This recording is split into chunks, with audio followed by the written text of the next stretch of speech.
मोक्षमार्गस्य नेतारं भेष्टारं कर्मभूभृतां ज्ञातारं विश्वतत्त्वानां वन्दे तद्गुणलब्धये।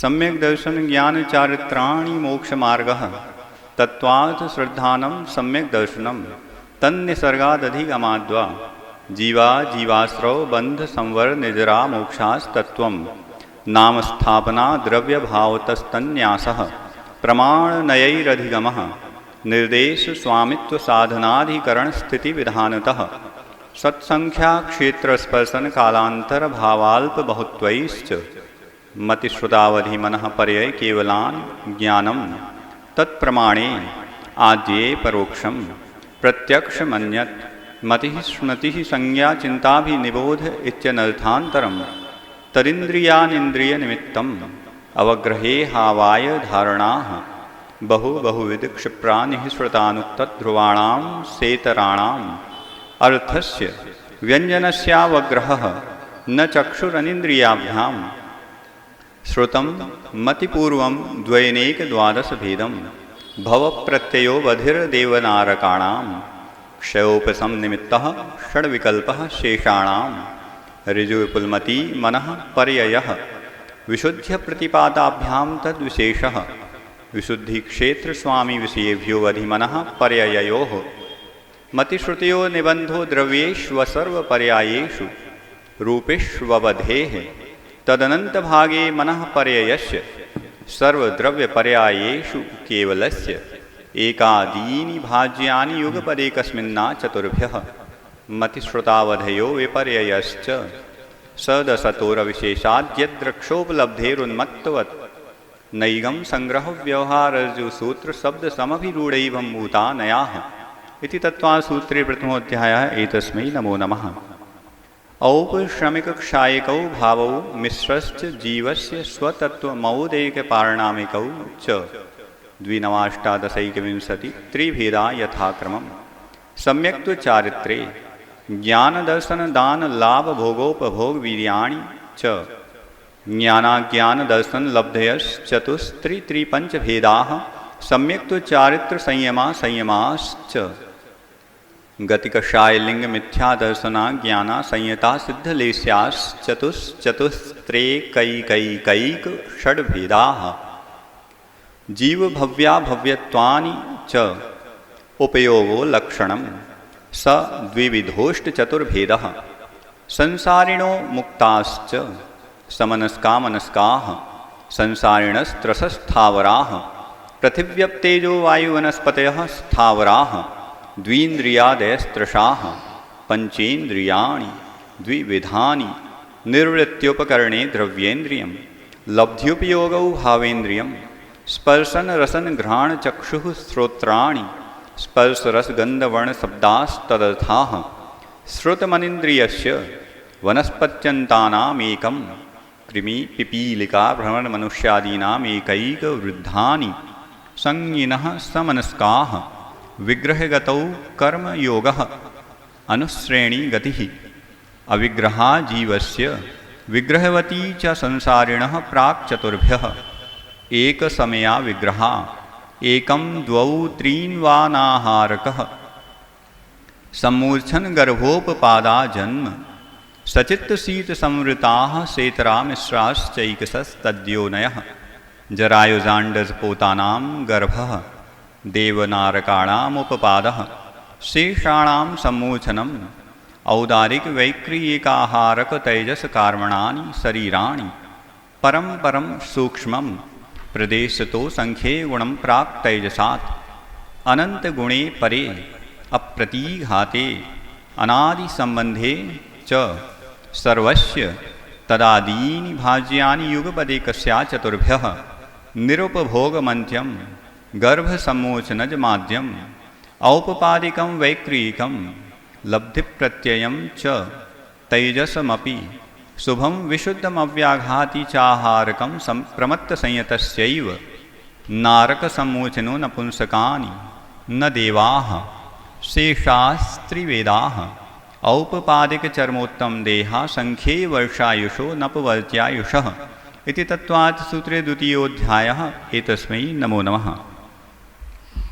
रत्नशर्करा बालुका पंक धूम तमो महातमः प्रभा भूमयो घनाम्बुवाताकाश प्रतिष्ठाः सप्ताधोधः तासु 53 पंचदश 10 3 नरक शत सहस्राणि पंच चैव यथाक्रमम् नारका नित्या सुवतरलेस्या परिणाम देह वेदना विक्रियाः परस्परोदीरित दुःखाः संक्लिष्टासुरोदीरित दुःखाश्च प्राक् चतुर्थ्याः तेष्वेक् सप्तदश 22 33 सागरोपमा सत्त्वानां परास्थितिः जम्बूद्वीप लवणोदादयः शुभनामानो द्वीपसमुद्राः द्विर्विष्कम्भाः पूर्व परिक्षेपिणो वलयाकृतयः तन्मध्ये मेरुनाभिर्वृत्तो योजन शतसहस्रविष्कम्भो जम्बूद्वीपः भरत हैमवत हरिविदेह रम्यक हैरण्यवतैरावतवर्षाः क्षेत्राणि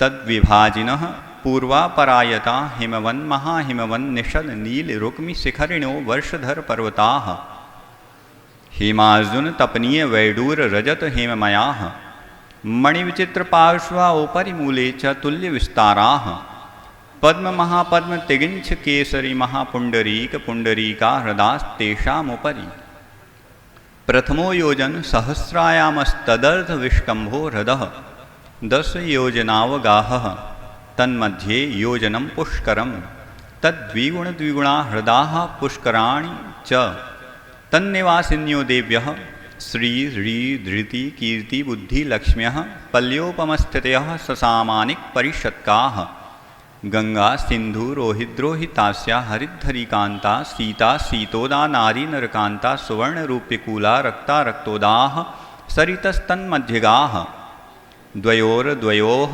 पूर्वाः पूर्वगाः शेषास्त्वपरगाः 14 नदी सहस्र परिवृता गंगा सिन्ध्वादयो नद्यः भरतः 26 पंचयोजन शतविस्तारः 6 भागा योजनस्य तद्विगुण विस्तारा वर्षधर वर्षा विदेहान्ताः उत्तरा दक्षिण तुल्याः भरतैरावतयोर्वृद्धिह्रासौ षट्साम्याभ्यामुत्सर्पिण्यवसर्पिणीभ्यां ताभ्यामपरा भूमयो वस्थिताः एकदद्वित्रिपल्योपमस्थितयो हैमवतक हारिवर्षक दैवकुरवकाः तथोत्तराः विदेहेषु संख्येयकालाः भरतस्य विष्कम्भो जम्बूद्वीपस्य 90 शतभागः द्विर्धातकी खण्डे पुष्कराधे च प्राङ्मानुषोत्तरान् मनुष्याः आर्यामलेच्छाश्च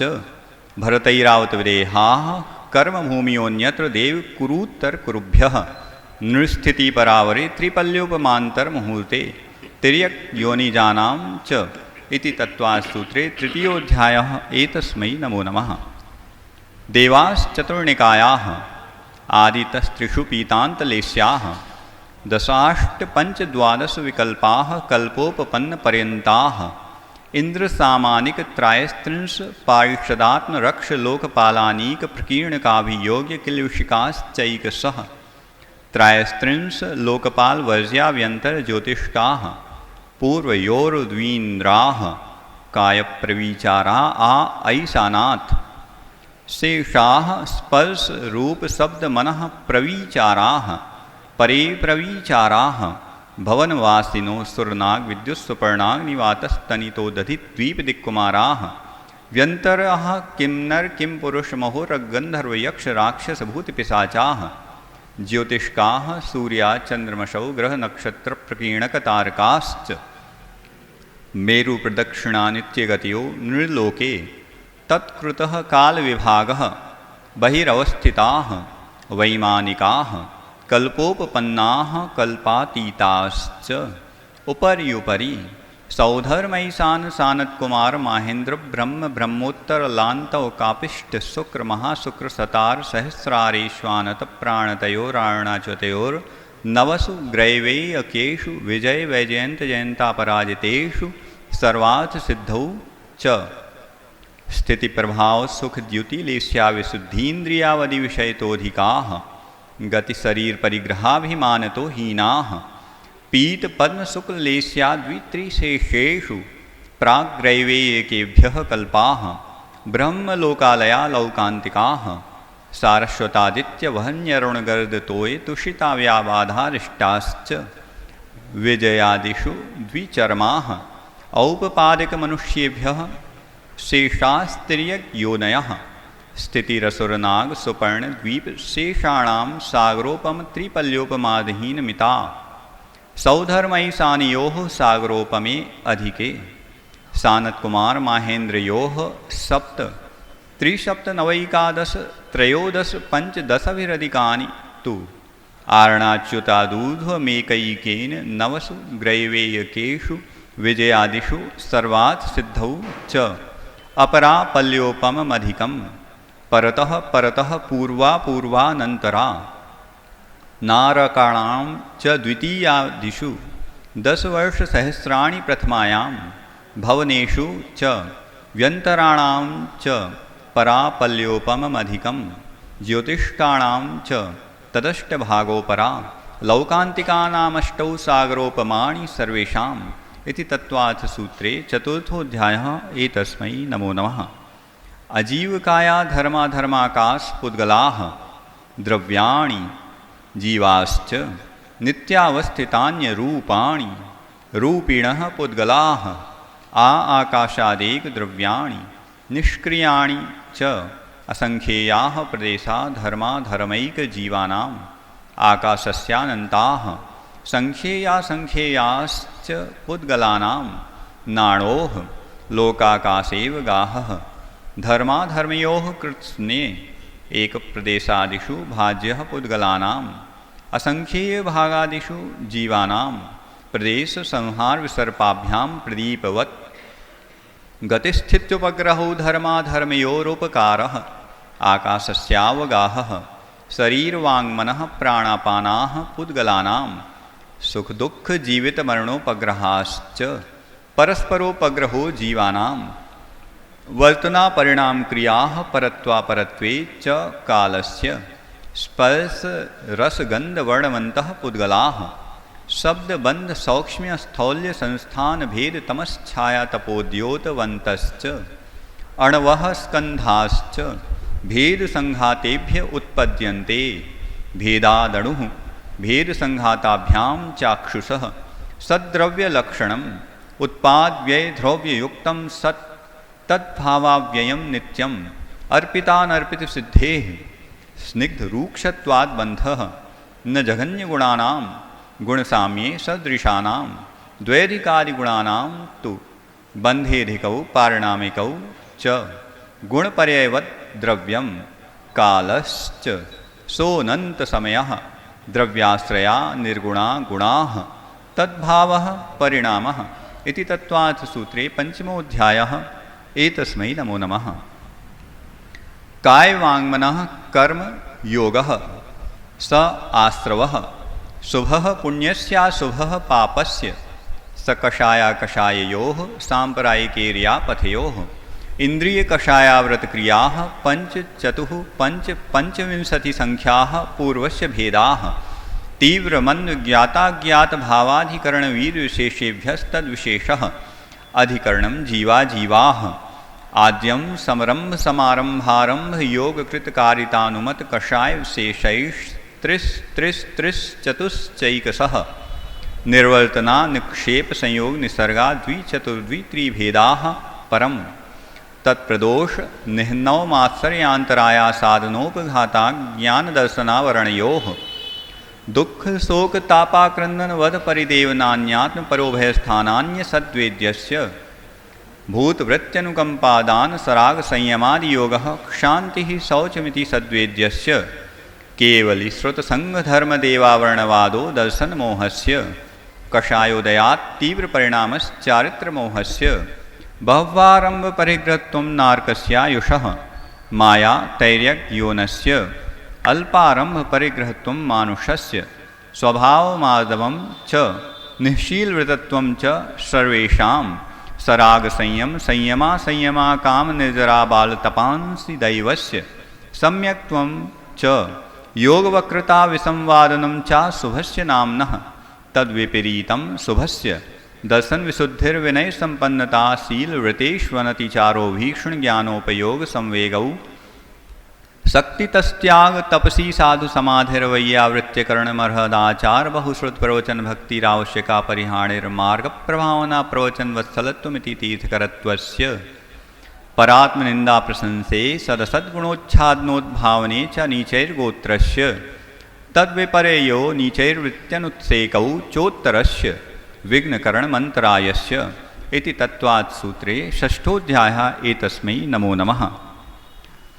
हिंसानृतस्ते या ब्रह्म परिग्रहेभ्यो विरतिर्व्रतं देश सर्वतोऽणुमहती तत्स्थैर्यार्थं भावनाः पंच पंच वाङ्मनोगुप्तीर्यादान निक्षेपण समित्यालोकितपान भोजनानि पंच क्रोध लोभ भीरुत्व हास्य प्रत्याख्यानान्यनुवीचि भाषणं च पंच शून्यागार विमोचितावास परोपरोधाकरण भैक्ष शुद्धि सदमा विसंवादाः पंच स्त्रीराग कथा श्रवण तन्मनोरांग निरीक्षण पूर्वरतानुस्मरण वृश्येष्ट रस स्वशरीर संस्कार त्यागाः पंच मनोज्ञा मनोज्ञेन्द्रिय विषय राग द्वेष वर्जनानि पंच हिंसा दिश्विहा मुत्रापायावत्य दर्शनम दुःखमेव वा मैत्री प्रमोद कारुण्य माध्यस्थ्यानि च सत्वगुणाधिक क्लिश्यमाना विनेयेषु जगत्काय स्वभावौ वा संवेग वैराग्यार्थम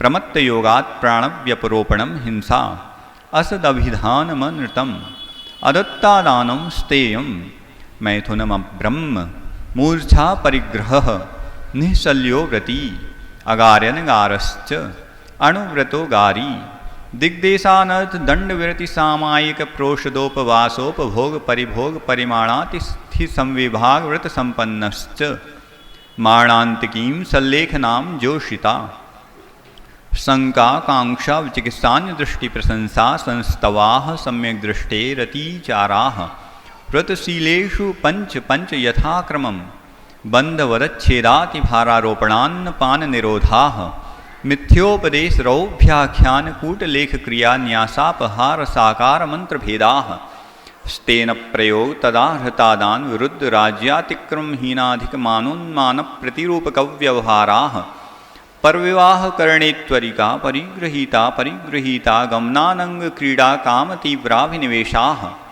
क्षेत्रवास्तु हिरण्य सुवर्ण धन धान्य दासी दास कुप्य भाण्ड प्रमाणातिक्रमाः ऊर्ध्वाधस्तिर्य व्यतिक्रम क्षेत्र वृद्धि स्मृत्यंतराधानानि आनयन प्रेष्य प्रयोग शब्द रूपानुपात पुद्गलक्षेपाः कंदर्प कौत्कुच्य मौखर्या समीक्षाधिकरणोपभोग परिभोगानर्थक्यानि योग दुष्प्रणिधानानादरस्मृत्यरूपस्थानानि अप्रत्यवेक्षिता प्रमाजितोत्सर्गादान संस्तरोपक्रमणानादरस्मृत्यनुपस्थानानि सचित्त संबंध सम्मिश्राभिषौधु पक्वाहाराः सचित्त निक्षेपापिधान परव्यपदेश मात्सर्य कालातिक्रमाः जीवित मरणाशंसा मित्रानुराग सुखानुबंध निदानानि अनुग्रहार्थं स्वस्याति सर्गो दानं विधि द्रव्य दात्री पात्र विशेषात् तद्विशेषः इति तत्त्वार्थ सूत्रे सप्तमोऽध्यायः। एतस्मै नमो नमः। मिथ्यादर्शनाविरति प्रमाद कषाय योगा बंध हेतवः शकषायत्वाज्जीवः कर्मणो योग्यान् पुद्गलानादत्ते स बन्धः प्रकृतिस्थित्यनुभव प्रदेशास्तद्विधयः आद्यो ज्ञानदर्शनावरण वेद नियमोहिनीयायुर्नाम गोत्रान्तरायाः पंचनवद्वैष्टाविंशति चतुर्द्विचत्वारिंशद्विपंच भेदा यथाक्रमं मतिश्रुतावधि मनः परे केवलानां चक्षुरचक्षुरवधि केवलानां निद्रा निद्रा निद्रा प्रचला प्रचला प्रचला श्चियान ग्रद्धयश्च सदसद्वेद्ये दर्शन चारित्र मोहिनीया कषाय कषाय वेदनीया ख्यास्त्री द्विनव षोडश भेदाः सम्यक्तु मिथ्यात्व तदुभयान्य कषाय कषायौ हास्य रत्यरति शोक भय जुगुप्सा स्त्री पुन्न पुंसक वेदानंतानुबंध प्रत्याख्यान प्रत्याख्यान संज्वलन विकल्पाश्चैकसः क्रोध मान माया लोभाः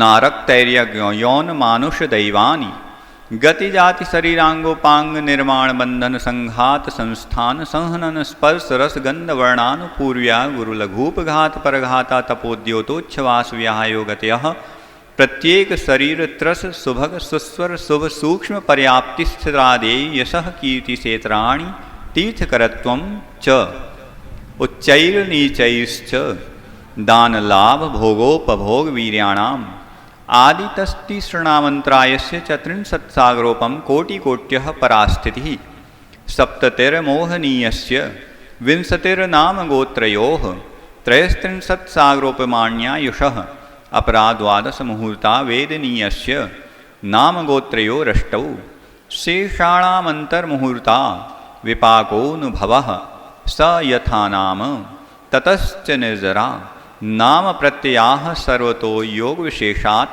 सूक्ष्मैक क्षेत्रावगाः स्थिताः सर्वात्मदेशेष्वनन्तानन्त प्रदेशाः सद्वेद्य शुभायोर्नाम गोत्राणि पुण्यम् अतोऽन्यत् पापम् इति तत्त्वसूत्रे अष्टमोऽध्यायः। एतस्मै नमो नमः। आस्त्रौ निरोधः संवरः स गुप्तिसमिति धर्मानुप्रेक्षा परिसहजय चारित्रहि तपसा निर्जरा च सम्यग् योग निग्रहो गुप्तिः ईर्याभाषैषणादान निक्षेपोत्सर्गाः समितयः उत्तमक्षमामादवाजौ शौच सत्य संयम तपस्त्यागा किंचन्य ब्रह्मचर्याणि धर्मः अनित्यासरण संसारैकत्वान्यत्वा शुच्यास्रव संवर निर्जरालोक बोधि दुर्लभ धर्म स्वाख्यातत्वानुचिन्तनमनुप्रेक्षाः मार्गाच्यवन्निर्जरार्थं परिषोडव्याः परिषहाः क्षुत्पिपासा शीतोष्णदंशमशक नान्यारतिस्त्रीचर्या निषद्या शय्या क्रोश वधयाचना लाभ रोग तृणस्पर्श मल सत्कार पुरस्कार प्रज्ञा ज्ञाना दर्शनानि सूक्ष्म सांप्राय छद्मस्थ वीतरागयोश्चतुर्दश एकादश जिने बादर सांप्राये सर्वे ज्ञानावरणे प्रज्ञा ज्ञाने दर्शन मोहांतराययो रदर्शना लाभौ चारित्र मोहे नाज्ञारति स्त्री निसज्जा क्रोश याचना सत्कार पुरस्काराः वेदनीये शेषाः एकादयो भाज्या युगपदे कस्मिन्नैकोन विंशतेः सामायिकच्छेदोपस्थापना परिहार विशुद्धि सूक्ष्म सांपराय यथाख्यातमिति चारित्रम् अनसनाव मौदर्य वृत्ति परिसंख्यान रस परित्याग युक्त शय्यासन काय क्लेशा बाह्यम तपः प्रायश्चित्त विनय वैयावृत्य स्वाध्याय वित्सर्ग ध्यानान्योत्तरम नवचतुर्दश पंच द्विभेदा यथाक्रमं प्राग ध्यानात् आलोचना प्रतिक्रमण तदुभय विवेक व्युत्सर्ग तपश्चेद परिहारोपस्थापनाः ज्ञान दर्शन चारित्रोपचाराः आचार्योपाध्याय तपस्वी शैक्ष ग्लान गणकुल संग साधु मनोज्ञानां वाचना पृक्षणानुप्रेक्षाम्नाय धर्मोपदेशाः बाह्याभ्यन्तरोपध्योः उत्तम संहननस्यैकाग्रचिंता निरोधो ध्यानमान्तर्मुहूर्तात् आर्त रौद्र धर्म्य शुक्लानि परे मोक्ष हेतु आर्त ममनोज्ञस्य संप्रयोगे तद्विप्रयोगाय स्मृति समन्वाहारः विपरीतं मनोज्ञस्य वेदनायाश्च निदानं च तद्विरत देशविरत प्रमत्त संयतानां हिंसा नृतस्ते विषय संरक्षणेभ्यो रौद्रमविरत देश विरतयोः आज्ञापाय विपाक संस्थान विचयाय धर्म्यम शुक्ले चाद्ये पूर्वविदः परे केवलिनः पृथक्त्वैकत्व वितर्क सूक्ष्म क्रिया प्रतिपाति व्युपरत क्रिया निवर्तीनि त्रयेक योग काय योगा योगानाम एकास्त्रये सवितर्क विचारे पूर्वे अविचारं द्वितीयं वितर्कः श्रुतं विचारोऽथ व्यंजन योग संक्रांति सम्यक दृष्टि श्रावक विरतानंत वियोजक दर्शन मोहक क्षपकोप समकोप शांत मोहक क्षपक क्षीण मोहजिनाः क्रमशो संख्येय गुण निजराः पुलाक वकुश कुशील निर्ग्रंथ स्नातका निर्ग्रंथाः संयमश्रुत प्रतिसेवना तीर्थ लिंग लेश्योपपाद स्थान विकल्पतः साध्याः इति तत्त्वार्थ सूत्रे नवमोऽध्यायः। एतस्मै नमो नमः। मोहक्षयात् ज्ञान दर्शनावरणांतराय क्षयाच्च केवलम बंधहेत्वभाव निजराभ्याम कृत्स्न कर्म विप्रमोक्षो मोक्षः औपशमिकादिभव्यत्वानां च अन्यत्र केवल सम्यक् तु ज्ञानदर्शन सिद्धत्वेभ्यः तदनन्तरमूर्ध्वं गच्छत्या लोकान्तात् पूर्वप्रयोगादसंगत्वात् बन्धच्छेदात् तथा गतिपरिणामाच्च आविध्यकुलाल चक्रवत् व्यपगत लेपालाबोधेरण्यबीजवदग्निशिखावच्च धर्मास्तिकाया भावात् क्षेत्र कालगति लिंग तीर्थ चारित्र प्रत्येक बुद्ध बोधित ज्ञानावगाहनांतर संख्याल्प बहुत्वतः साध्याः इति तत्त्वात् सूत्रे 10मोऽध्यायः। एतस्मै नमो नमः।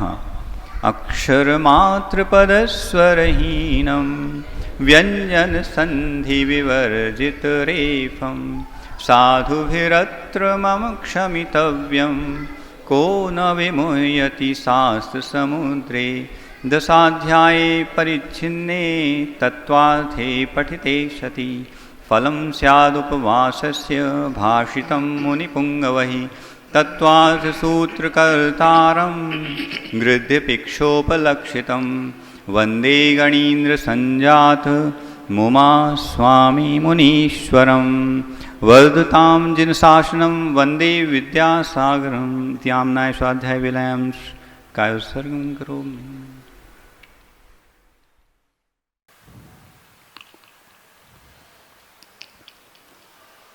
ओकारं बिंदु संयुक्तं नित्यं ध्यायन्ति योगिनः कामदं मोक्षदं चैव ओंकाराय नमो नमः।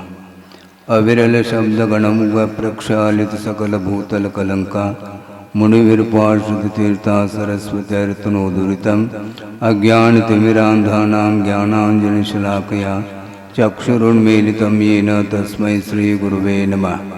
परम गुरुभ्यो नमः। परम्पराचार्य गुरुभ्यो नमः। सकल कलश विध्वंसकं श्रेयसां परिवर्धकं धर्म संबंधकं भव्यजीवमन प्रतिबोधकारकमिदं शास्त्रं श्री तत्त्वार्थ सूत्र नामधेयम्। अस्य मूलग्रंथकर्तार श्री सर्वज्ञदेवाः तदुत्तर ग्रंथकर्तार श्री गणधरदेवाः प्रतिगणधरदेवाः तेषां वचोनुसारमासाद्य श्रीमत् आचार्य प्रवर श्री उमा स्वामी देवैर्विरचितम्। मंगलम भगवान वीरो मंगलम गौतमो वने मंगलम कुंदकुंदाजो जैन धर्मोस्तु मंगलम सर्वमंगल मांगल्यम सर्वकल्याणकारकं प्रधानम सर्वधर्माणां जैनम जयतु शासनम। कोटि शतं द्वादशैव कोटो लक्षाणि शेषस्त्रिदिकानि चैव पंचाशदष्टोच सहस्रसंख्य मेतस्रुतं पंचपदं नमामि।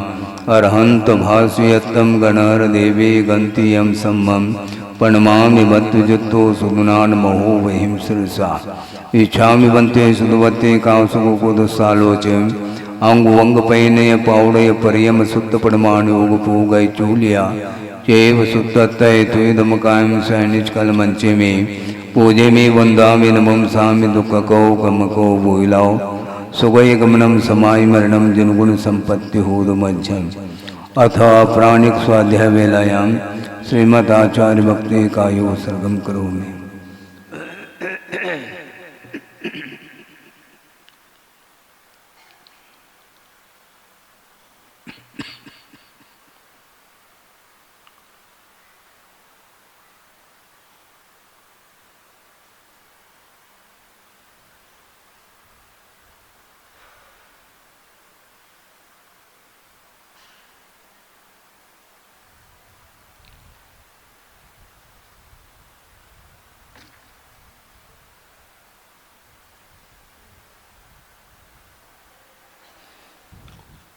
श्रुतजलधिपारगेभ्य स्वपरमत विभावना पटुमतिभ्य सुचरितपूर्णदेभ्यो नमो गुरुभ्यो गुणगुरुभ्य।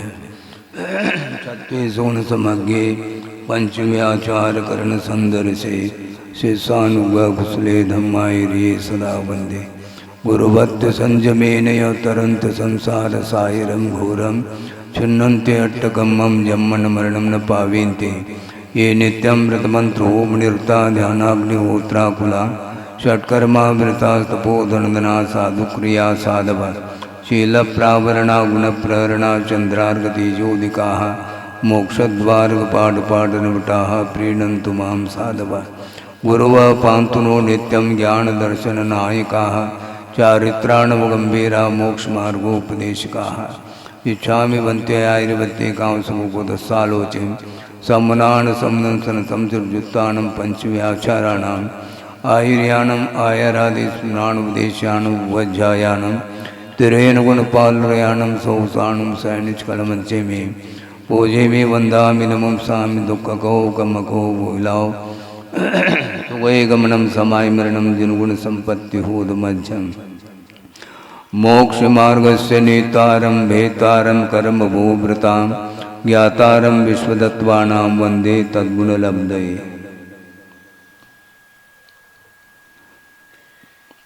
प्रथम अध्याय में एक सूत्र के माध्यम से उल्लेख किया था।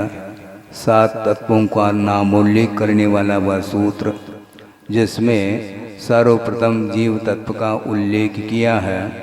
तो उस जीव तत्व के कौन कौन से भाव होते हैं और किस रूप में होते हैं।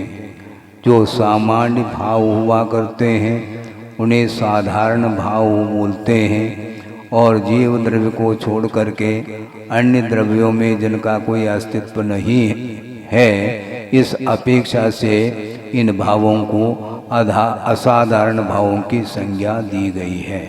तो असाधारण भाव कितने होते हैं? मूल में 5 होते हैं, और उत्तर वेदों की अपेक्षा से 53 भावों का उल्लेख किया जा रहा है। औपादिक औपशमिक क्षायिको भावो मिश्रश्च जीवस्य स्वतत्वमोदयिक पारिणामिकौ च।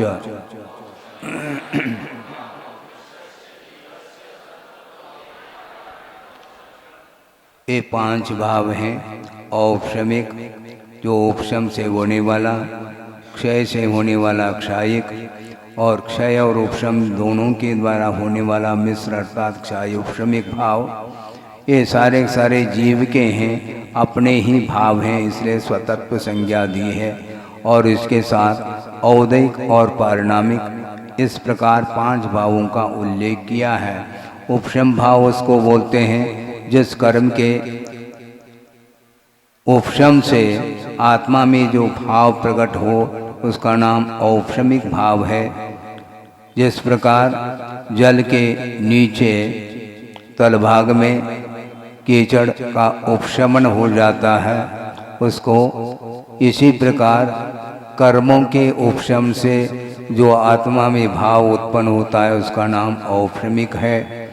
और क्षायिक का अर्थ अत्यंत निवृत्ति का नाम क्षायिक भाव है। इन्हें जिस प्रकार पात्र में उसी जल को परिवर्तित किया गया है, स्वच्छ पात्र में उसके तलभाग में कोई कीचड़ नहीं रहा, वह बिल्कुल निर्मल है। उसी प्रकार सत्ता में भी जिन कर्मों का अस्तित्व नहीं रहता उसका नाम क्षायिक भाव है। और क्षोभशमिकार्थ क्षीणा क्षीण वृत्ति कहा, इन्हें कुछ निर्मलता बनी रहती है और कुछ समलता बनी रहती है, इसका नाम मिश्र अथवा क्षायोपशमिक भाव है। जिस कर्म के क्षोभशम से जो भाव प्रकट हो उसका नाम क्षायोपशमिक भाव है। और द्रव्यादि के निमित्त को लेकर के कर्मों के उदय से जो आत्मा में भाव उत्पन्न होता है उसका नाम औदैक भाव माना। जैसे क्रोध के उदय में क्रोध उत्पन्न होता है, मान के उदय में मान उत्पन्न हो जाता है, उसी प्रकार भिन्न भिन्न कर्मों के उदय से जो भाव उत्पन्न हो जाता है उसका नाम औदैक भाव है। और ये चारों भाव कर्म सापेक्ष हैं। कर्म निरपेक्ष भाव जो होते हैं वो पारिणामिक भाव घोषित करते हैं उसके लिए। यानी पारिणामिक भाव के लिए न कर्म के उदय की अपेक्षा है, न उपशम की, न क्षोभशम की, न क्षय की, किंतु कर्म की विवक्षा या कर्म के अपेक्षा रखे बिना एकमात्र स्वरूप लाभ हो जाता है, उसका नाम पारिणामिक भाव है, जिसका उल्लेख आगे के सूत्रों में किया जाएगा। इस प्रकार ये मूल में 5 भाव हैं, इनके उत्तर भावों की अपेक्षा से वर्णन आ रहा है। द्विनवाष्टादशैक विंशति त्रिविधा यथा क्रमम्। यथाक्रम का अर्थ पूर्व सूत्र में 5 भावों का जो क्रम दिया है उसी के अनुरूप उत्तर भेदों की चर्चा की जा रही है। वे अर्थात 2 भेद हैं औपक्रमिक भाव के, 9 भेद क्षायिक के हैं, 18 अर्थात 18 भेद क्षायोपक्रमिक के हैं, 1 अर्थात 21 भाव औदयिक के हैं और त्रिभेदा 3 भाव पारिणामिक के हैं। तो 2 भाव जो औपक्रमिक के हैं वो कौन कौन से हैं, अग्रिम सूत्र के द्वारा स्पष्ट कर रहे हैं। सम्यक्त्व चारित्र्य, यहाँ पर प्रसंग औपक्रमिक का है, इसलिए उपशम शब्द के अनुवृत्ति ले लेना, यानी सम्यक चारित्र का अर्थ औपक्रमिक सम्यक और औपक्रमिक चारित्र। तो दर्शन के सम्यक दर्शन के जो प्रतिपक्षी 7 प्रकृति हैं, जो कि चारित्र मुनि संबंधी, अनंतानुबंधी, क्रोध, मान, माया, लोभ, 4, और दर्शन मुनि संबंधी 3 प्रकृति हैं, मिथ्यात्व, सम्यक मिथ्यात्व, सम्यक प्रकृति। ये 7 प्रकृतियां सम्यक दर्शन के प्रतिपक्षी हैं। इनके उदय में सम्यक रह नहीं सकता, इसलिए इनका उपशमन होना अनिवार्य है औपक्रमिक सम्यक के लिए। इन 7 प्रकृतियों के उपशमन से जो सम्यक उत्पन्न होता है उसका नाम औपशमिक सम्यक है, और संपूर्ण मोहनी कर्म के उपशम से उत्पन्न होने वाला सम्यक औपशमिक चारित्र माना जाता है। इस प्रकार औपशमिक चारित्र में किसी भी मोहनी संबंधी कर्म का उदय नहीं रहता, जिस प्रकार 11वें गुणस्थान में जाकर के पूर्ण रूप से वह औपशमिक चारित्र प्रकट होता है। ज्ञान दर्शन दान लाभ भोगो भोग वीर्यानि च, ये 9 भेद हैं क्षायिक भाव की अपेक्षा से। गिनाने पर 7 ही निकल रहे हैं सूत्र में, किंतु च शब्द के माध्यम से क्षायिक सम्यक और क्षायिक चरित्र को भी स्वीकार किया है। तो ज्ञान का अर्थ ज्ञानावरणी कर्म के क्षय से उत्पन्न होने वाला वह क्षायिक ज्ञान अर्थात केवल ज्ञान है। इसी प्रकार दर्शनावरणी कर्म के क्षय से उत्पन्न होने वाला क्षायिक दर्शन अर्थात केवल दर्शन है, और अंतराय कर्म के क्षय से उत्पन्न होने वाले ये 5 क्षायिक लब्धि के रूप में स्वीकार किया गया है। उसमें भी दानांतराय कर्म के अत्यंत क्षय से अनंत प्राणियों के प्रति अनुग्रह को उत्पन्न करने वाला क्षायिक दान माना जाता है, क्षायिक अभय दान जिसको बोलते हैं। हम दूसरे को अभय दे नहीं पा रहे हैं पूर्ण रूप से, क्योंकि दानांतराय कर्म का अत्यंत क्षय हो तो उनके माध्यम से संपूर्ण प्राणियों के प्रति अभय दान प्राप्त होता है। उनके चरणों में किसी को भीति उत्पन्न नहीं होती। लाभांतराय कर्म के अत्यंत क्षय से केवली भगवान जो कि कबलाहार से रहित हैं, उनके लिए शरीर के स्थिति के लिए कारणभूत अन्य जीवों में जो प्राप्त नहीं होने वाले ऐसे परम शुभ और सूक्ष्म अनंत की संख्या में प्रति समय जो नौकर्म वर्गनाएं हैं वे संबंध को प्राप्त होते हैं, वो इसका नाम क्षायिक लाभ है। नौकर्म का इतना ही लेना कि औदारिक, वैकृक और आहारक शरीर के स्थिति के लिए कारणभूत जो वर्णाओं का ग्रहण होता है उसको नौकर्म वर्णाओं की संज्ञा दी है। तो ऐसी स्थिति में क्षायिक लाभ भगवान को हो जाता है, जो कि लाभांतराय कर्म के अत्यंत क्षय से हो जाता है। मान लो पूर्व कोटि आयु किसी की है और 8 साल अंतर्मूर्त के उपरांत रत्नत्रय के माध्यम से जिन्हें केवल ज्ञान की उत्पत्ति हुई है, अब 8 साल अंतर्मूर्त मात्र माइनस कर लो एक पूर्व कोटि में, उतने काल तक उनकी जो शरीर की स्थिति है वो बिना कवलाहार के उनकी शरीर की स्थिति बनी रहती है। इसी को बोलते हैं क्षायिक लाभ। और संपूर्ण भोगांतराय कर्म के क्षय से आविर्भूत जो अक्षय से युक्त अनंत भोग उत्पन्न हो जाता है, उसको क्षायिक भोग की संज्ञा दी गई है। जैसे पुष्प वृष्टि आदि विशेषता को लेकर के उत्पन्न हो जाते हैं। यद्यपि इनका उपभोग केवली भगवान नहीं करते, किंतु भोगांतराय कर्म के क्षय से इस प्रकार उपभोग करने योग्य सामग्री का लाभ उन्हें हो जाता है। निरवशेष अर्थात अत्यंत पूर्ण रूप से उपभोगांतराय कर्म के क्षय से उत्पन्न अनंत उपभोग जो होता है उसका नाम क्षायिक उपभोग है। जो एक बार भोगने में आता है उसका नाम भोग है, और जो बार बार भोगने में वस्तु आती है उसका नाम उपभोग की संज्ञा दी है। तो जैसे सिंहासन है, चंवर है, छत्रत्र है, ये सारा वैभव जो उन्हें प्राप्त हुआ है वह उपभोगांतराय कर्म के क्षय से उत्पन्न हुआ है। इसी प्रकार वीर्यांतराय कर्म के संपूर्ण क्षय से अनंत शक्ति उन्हें प्राप्त होती है, जिसका नाम क्षायिक वीर्य बोला है, अनंत वीर्य बोला है।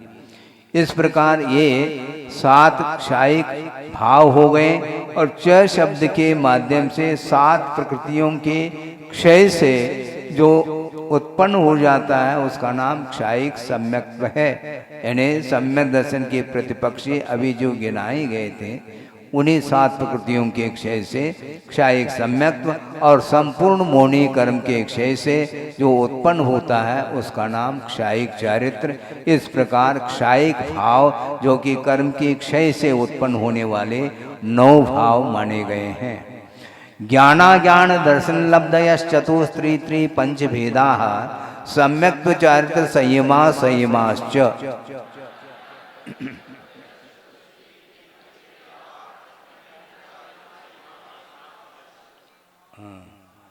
ये क्षोभम के 18 भेद है। ज्ञान, मति ज्ञान, श्रुत ज्ञान, अवधि ज्ञान और मनपर्य ज्ञान, ये 4 ले लेना।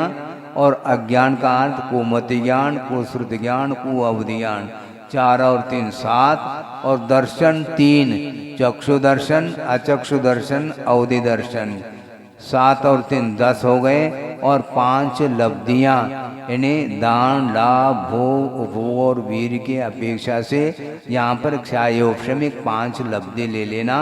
इस प्रकार ये हो गए, कितने हो गए? ये 15 हो गए। और क्षायोपशमिक सम्यक्त्व, क्षायोपशमिक चारित्र और संयमा संयम, इस प्रकार 18 भेद ये क्षायोपशमिक भाव के हैं। क्षोभम की परिभाषा यहाँ पर संक्षेप में ये बताई जा रही है। क्षोभम भाव किसको बोलते हैं? कुछ मौनी संबंधी प्रसंग में मौनी को लेकर के मैं वर्णन कर रहा हूँ। इसी प्रकार जहाँ पर ज्ञान का प्रसंग आ जाएगा अथवा दानादि का प्रसंग आ जाएगा, वहाँ पर भी क्षोभम की व्याख्या परिभाषा इसी ढंग से ली जाएगी। तो यहाँ पर सम्यक्त्व की अपेक्षा से कथन किया जा रहा है। क्षोभम सम्यक्त्व किसको बोलते हैं? जो कि सम्यक्त्व के प्रतिपक्षी प्रकृति 7 प्रकृति हैं। अनंतानमंदी, क्रोधमान, माया, लोभ और दर्शन मुनि संबंधित 3। इस प्रकार इन 7 प्रकृतियों में 6 प्रकृतियां ऐसी हैं जो कि सर्वघाती को लिए हुए हैं। सर्वघाती का अर्थ है, घात का अर्थ समाप्त करना होता है। जिस कर्म के उदय से अपना जो गुण है सम्यक्त रूप गुण वह पूर्णतः घात को प्राप्त हो जाए, उसको सर्वघाती प्रकृति बोलते हैं। और जिसके उदय से पूर्णतः गुण का घात तो नहीं होता किंतु एक देश घात होता है, उसको बोलते हैं देश घाती। इस प्रकार 6 प्रकृति सर्वघाती हैं और एक सम्यक प्रकृति देशघाती हैं। इस प्रकार 6 प्रकृतियों के सर्वघाती का उदयाभावी क्षय और आगामी काल में आने वाले इन्हीं सर्वघाती प्रकृतियों का सद अवस्था रूप उपशम और सम्यक प्रकृति जो देशघाती मानी गई है उसका उदय हो, इसका नाम क्षयोपशमिक है। बारीकी से आप वर्णन चाहो तो टीका ग्रंथों के माध्यम से इसका स्पष्टीकरण हो सकता है। इस प्रकार एक क्षोभशम सम्यक तो हुआ, इसी प्रकार क्षोभशम चारित्र किसको बोलते हैं? अनंतानुबंधी, अप्रत्याख्यानावर्णी और प्रत्याख्यानावर्णी, इन 12 प्रकृतियों के उदयाभावी क्षय, सदवस्था रूप उपशम और संज्वलन जो देशघाती प्रकृति हैं उनमें दोनों प्रकार के स्पर्धक पाए जाते हैं। इसलिए उनमें जो सर्वघाती स्पर्धक हैं उनका भी उदयाभावी क्षय, सदवस्था रूप उपशम और देशघाती स्पर्धक को लिए हुए जो प्रकृति हैं संज्वलन के भीतर, उसके उदय रहते पूर्ण रूप से सकल संयम को प्राप्त करने का भाव हो जाता है या उत्पन्न हो जाता है सकल चारित्र, उसको बोलते हैं क्षयोपशमिक चारित्र। और क्षयोपशमिक चारित्र हो गया। अब संयमा संयम किसको बोलेंगे? तो अनंतानुबंधी और अप्रत्याख्यानावर्ण, इन 8 प्रकृतियों की उदयाभावी क्षय, सदवस्था रूप उपशम और संज्वलन संबंधी देशघाती स्पर्धक का उदय हो। किंतु प्रत्याख्यानावर्णी महाराज उसका क्या होगा? क्योंकि प्रत्याख्यानावर्णी के उदय में अनवरत का घात अथवा संयमा संयम का घात नहीं होता, इसलिए वह प्रत्याख्यानावर्णी प्रकृति संयमा संयम के लिए बाधक नहीं, किंतु अन्य प्रकृतियां बाधक होने के कारण उनका क्षोभशम होना अनिवार्य सिद्ध हो जाता, जिसको देश संयम अथवा संयमा संयम बोलते हैं। इस प्रकार 18 भेद एक क्षोभशम भाव को लेकर के किया है। अब औदैक भाव का वर्णन कर रहे हैं। गति कषाय लिंग मिथ्या दर्शना ज्ञाना संयता सिद्धलेशा चतुश्चतुस्त्रे कई कई कई षट भेदा।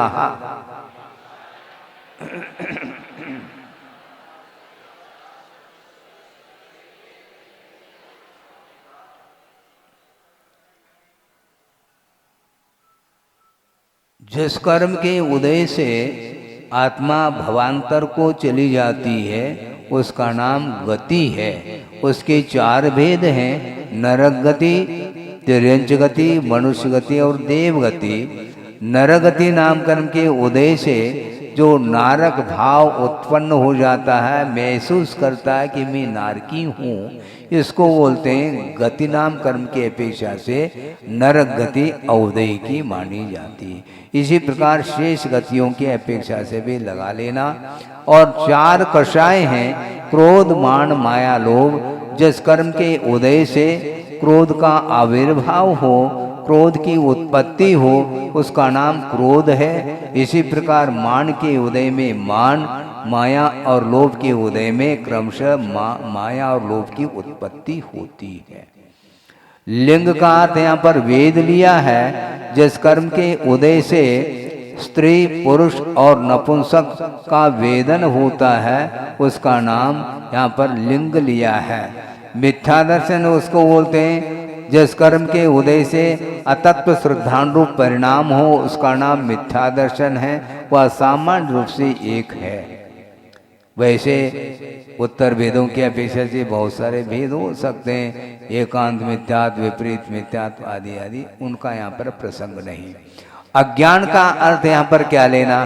क्षौभशमिक भाव में भी अज्ञान शब्द का प्रयोग आया है, किंतु वहाँ पर क्षौभशम को लेकर के आया है। वहाँ पर अज्ञान क्यों कहा?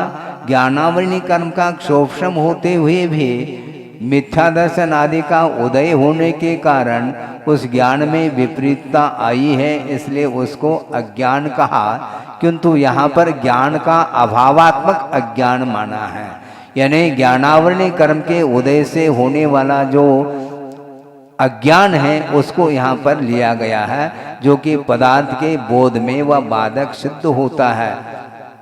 ज्ञान नहीं हो रहा है महाराज, ऐसा कोई कह दे, क्षोभशम नहीं होना अलग वस्तु, किंतु ज्ञान का अभाव है, ऐसा भी होता है कि हाँ होता है, अवधि ज्ञानावरणी कर्म का उदय चल रहा है, मन पर ज्ञानावरणी कर्म का उदय चल रहा है, केवल ज्ञानावरणी कर्म का उदय चल रहा है, तो तत्संबंधी ज्ञान नहीं होने के कारण वह अज्ञान के रूप में उसको स्वीकार किया जाता है।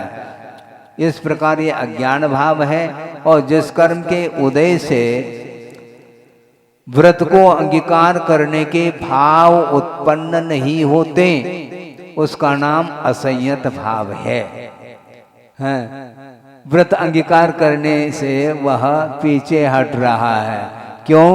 असंयत भाव आया है, यानी सर्वघाती प्रकृति का उदय चल रहा है। असंयम त्रिधा, असंयम 3 प्रकार का है, जो कि अनंतानुबंधी, अप्रत्याख्यानावरणी और प्रत्याख्यानावरणी कर्म के उदय को लेकर के होता है। यद्यपि सम्यक दुख तो प्राप्त कर लिया, किंतु देह संयम और सकल संयम को अंगीकार करने के लिए वह अक्षम पा रहा है, क्योंकि अप्रत्याख्यानावरणी और प्रत्याख्यानावरणी का तीव्र उदय होने के कारण। इसको बोलते हैं असंयत भाव। असिद्धत्व भाव का अर्थ सामान्य रूप से कर्म के उदय से जो सिद्धत्व का अनुभव नहीं होने देता, उसका नाम असिद्धत्व भाव है। और कषाय अनुरंजित योग प्रवृत्ति लेशा, कषाय के साथ संबंध रखने वाली योग की प्रवृत्ति, अर्थात कषाय के साथ मन वचन काय की जो चेष्टा है, उसको बोलते हैं लेशा, जो कि कृष्ण, नील, कापोत, पीत, पद्म और शुक्ल के रूप में ये 6 प्रकार की लेशा हैं, जिनमें कि ये कृष्ण, नील, कापोत ये 3 अशुभ लेशाएं मानी जाती हैं, और पीत, पद्म, शुक्ल ये शुभ लेशाएं मानी जाती हैं। किंतु ये ध्यान रखें, ये 6 लेशाएं औदैहिक भाव के अंतर्गत आ रहे हैं। शुक्ल लेशा भी मान लो किसी को हो तो भी सम्यक तो नहीं है, वहां पर सम्यक तो रह भी सकता और नहीं भी रह सकता है, क्योंकि औदैहिक भाव ऐसा कहा है। क्योंकि कषाय के साथ अनुरंजित है योग की प्रवृत्ति, तो कषाय किसी न किसी कषाय का उदय है, इस अपेक्षा से लेशा को भी औदैहिक भाव के अंतर्गत लिया है। तो यहाँ पर लेशा का अर्थ द्रव्य लेशा नहीं लेना, किंतु भाव लेशा का प्रसंग है, क्योंकि यहाँ पर भावों का वर्णन चल रहा है, न कि द्रव्य का। जीव भव्या भव्यत्वानि च, इस प्रकार टोटल कितने हो गए औदैहिक भाव के भेद? 21 हुए हैं। इसके उपरांत अंतिम एक और भाव है, जीव भव्या भव्यत्वानि च। जीवत्व, भव्यत्व और अभव्यत्व ये योग्यता के अपेक्षा रखते हैं, इसलिए कर्म सापेक्ष नहीं। जिसमें चैतन्य गुण पाया जाए उसका नाम जीवत्व है, और जिस जीव के अंदर रत्नत्रय को प्रकट करने की योग्यता नहीं हो उसका नाम अभव्यत्व कहा, और जिसके अंदर रत्नत्रय को प्रकट करने की योग्यता हो उसका नाम भव्यत्व कहा। ये किसी कर्म के उदय से भव्य और अभव्य नहीं, किंतु यह पारिणामिक भाव अर्थात उसकी वह प्रकृति है, स्वभाव है, ऐसा कहा है। जैसे अग्नि की उष्णता, किसी कारणवशात अग्नि उष्णता के रूप में परिणमन कर रही हो, ऐसा नहीं, इसी को बोलते हैं पारिणामिक भाव। ऐसे 3 परिणामिक भाव लिए हैं, और च शब्द के माध्यम से और बहुत सारे पारिणामिक भाव हो सकते हैं, जो कि वह साधारण के रूप में लिया गया है। अन्य द्रव्यों में भी उनका अस्तित्व पाया जाता है, इसलिए च के माध्यम से अस्तित्व, वस्तुत्व आदि अन्य साधारण भावों का भी वर्णन च के माध्यम से हो जाता है। इस प्रकार भावों का वर्णन पूर्णतः हो गया। अब जीव का लक्षण क्या है? क्योंकि जब तक लक्षण नहीं बांधेंगे पदार्थ का, तब तक बहुत सारे पदार्थों हैं और उसके बीच में जीव को पृथक करना है, उसकी पहचान हमें करनी है। उसके लिए लक्षण बांधने की आवश्यकता होती है। इसलिए जीव का लक्षण क्या है? उपयोगो लक्षणम। जीव का लक्षण उपयोग है, लिए जीव का लक्षण भाव नहीं कहा। हाँ। जीव का लक्षण भाव कहेंगे तो कौन सा भाव ये सामने आएगा। जीव का लक्षण औप्रेमिक भाव कहोगे तो जो क्षायिक वाले भाव वाले हैं वो जीव सिद्ध नहीं हो जाएंगे, वो जीव अजीव सिद्ध हो जाएंगे। पर ऐसा नहीं, इसलिए लक्षण जो है वह व्यापक हुआ करता है और निर्दोष लक्षण होता है। अव्याप्त, अतिव्याप्त और असंभव दोष से रहित जो लक्षण होता है वही व्यापक और निर्दोष लक्षण माना जाता है। उभय निमित्त वशात का अर्थ आभ्यंतर और बाह्य कारण से उत्पन्न होने वाला जो चैतन्य गुण के साथ संबंध रखने वाला जो आत्मा का परिणाम है उसको उपयोग कहा है, वही जीव का लक्षण माना गया है। अब उपयोग कितने प्रकार का है? सद्विविधोष्ट चतुर्भेद। स अर्थात वह उपयोग दो भेद वाला, यानी ज्ञानोपयोग और दर्शनोपयोग। और ज्ञानोपयोग 8 भेद वाला है। मत ज्ञान, श्रुति ज्ञान, अवधि ज्ञान, मन परिज्ञान, केवल ज्ञान, कुमति ज्ञान, कुश्रुति ज्ञान, कुअवधि ज्ञान, ये 8 ज्ञान हो गए। ज्ञानोपयोग के 8 भेद हुए हैं। और दर्शनोपयोग के 4 भेद, चक्षु दर्शन, अचक्षु दर्शन, अवधि दर्शन और केवल दर्शन। छद्मस्त अवस्था में दर्शन और ज्ञान एक साथ उत्पन्न नहीं होते, किंतु पहले दर्शनावरणी कर्म के एक शोभशम से यथा योग चक्षु दर्शन आदि उत्पन्न होते हैं। उसके निमित्त को लेकर के या उस पूर्वक ही ज्ञानावरणी कर्म के एक शोभशम से वह ज्ञान उत्पन्न होता है छद्मस्त अवस्था में, किंतु केवली अवस्था में दर्शन और ज्ञान एक साथ हो जाते हैं, ऐसा आगम का उल्लेख है। संसारिणो मुक्ताश्च। अब जीव के कितने भेद हैं? संसारी और मुक्त। संसारी भी बहुत सारे हैं, अनंतानंत हैं, और मुक्त जीव भी अनंतानंत हैं। इसलिए सूत्र में बहुवचनांत पद दिया है, संसारिणा और मुक्ताश्च। ऐसा संसारी किसको बोलते हैं? संसार का अर्थ परिवर्तन हुआ करता है। संसरणम संसार परिवर्तनम इत्यर्थ। परिवर्तन का नाम संसार है, ये एक सा बना नहीं रहता। भिन्न भिन्न गतियों के अपेक्षा से, भिन्न भिन्न योनि स्थानों के अपेक्षा से परिवर्तन होता रहता है, जिसका नाम संसार है। वह संसार जिसके पास हो उसका नाम संसारी जीव है। और 5 प्रकार का संसार है। द्रव्य, क्षेत्र, काल, भव और भाव के अपेक्षा से इन 5 प्रकार के संसारों से, परिभ्रमण से जो मुक्त होता है, रहित होता है, उसका नाम मुक्त जीव है, ऐसा कहा। समनस्का मनस्का। अब संसारी जीव कितने प्रकार के? मन सहित भी होते हैं और मन रहित भी होते हैं। जिनमें गुण और दोष का विचार करने की क्षमता जिसके अंदर हो उसको बोलते हैं समनस्क, मन सहित होते हैं। और जिसके पास गुण दोषादि का परिज्ञान ना हो सके उसको अमनस्क बोलते हैं। विचार विमर्श करने की क्षमता हम और आपके भीतर है, इसलिए अपन समनस्क कहलाएंगे। मन सहित जो होता है वह समनस्क है, मन रहित होता है वह अमनस्क माना जाता है। एकेंद्रिय से लेकर के असंगी पंचेंद्रिय तक अमनस्क ही होते हैं और संगी पंचेंद्रिय में समनस्क ही होते हैं। ऐसा पंचेंद्रिय में दोनों प्रकार के भेद पाए जाते हैं, संगी और असंगी की अपेक्षा से। क्योंकि एकेंद्रिय से चौरेंद्रिय तक नियम से असंगी होते हैं, ऐसा इसका अर्थ। संसारिणस्त्रस्थावराः। अब दूसरी तरह से संसारी जीव के भेद बता रहे हैं। जो संसारी जीव हैं वे त्रस और स्थावर के अपेक्षा से 2 भागों में विभाजित हैं। जिस कर्म के उदय से द्विंद्रिय आदि पर्यायों को प्राप्त करता है जीव, उसका नाम त्रसजीव है। और जिस कर्म के उदय से पृथ्वी का एक आदि एकेंद्रीय पर्याय को धारण कर लेता है उसका नाम स्थावर, ऐसा कहा।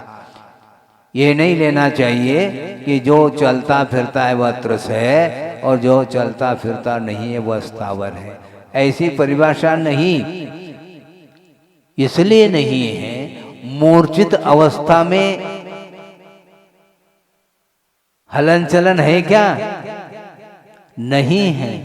इसके उपरांत भी वह जीव है, गर्भावस्था में भी जीव है, उसमें कोई एक्टिविटी नहीं हो रही है, वो कोई विहार कर रहा हो, चल रहा फिर रहा हो, उठ रहा हो, बैठ रहा हो, ऐसा कुछ भी नहीं। शयन अवस्था में भी, मूर्छित अवस्था में, गर्भावस्था में भी वह त्रिसजीव पाया जाता है। इसलिए त्रिसजीव की व्याख्या इस ढंग से कर लेनी चाहिए कि जिस कर्म के उदय से द्विंद्रिय आदि पर्यायों को प्राप्त करता है वह त्रस है, और जिस कर्म के उदय से पृथ्वी कायिक आदि पर्याय को प्राप्त कर लेता, एक इंद्रिय पर्याय को प्राप्त कर लेता, उसका नाम स्थावर है।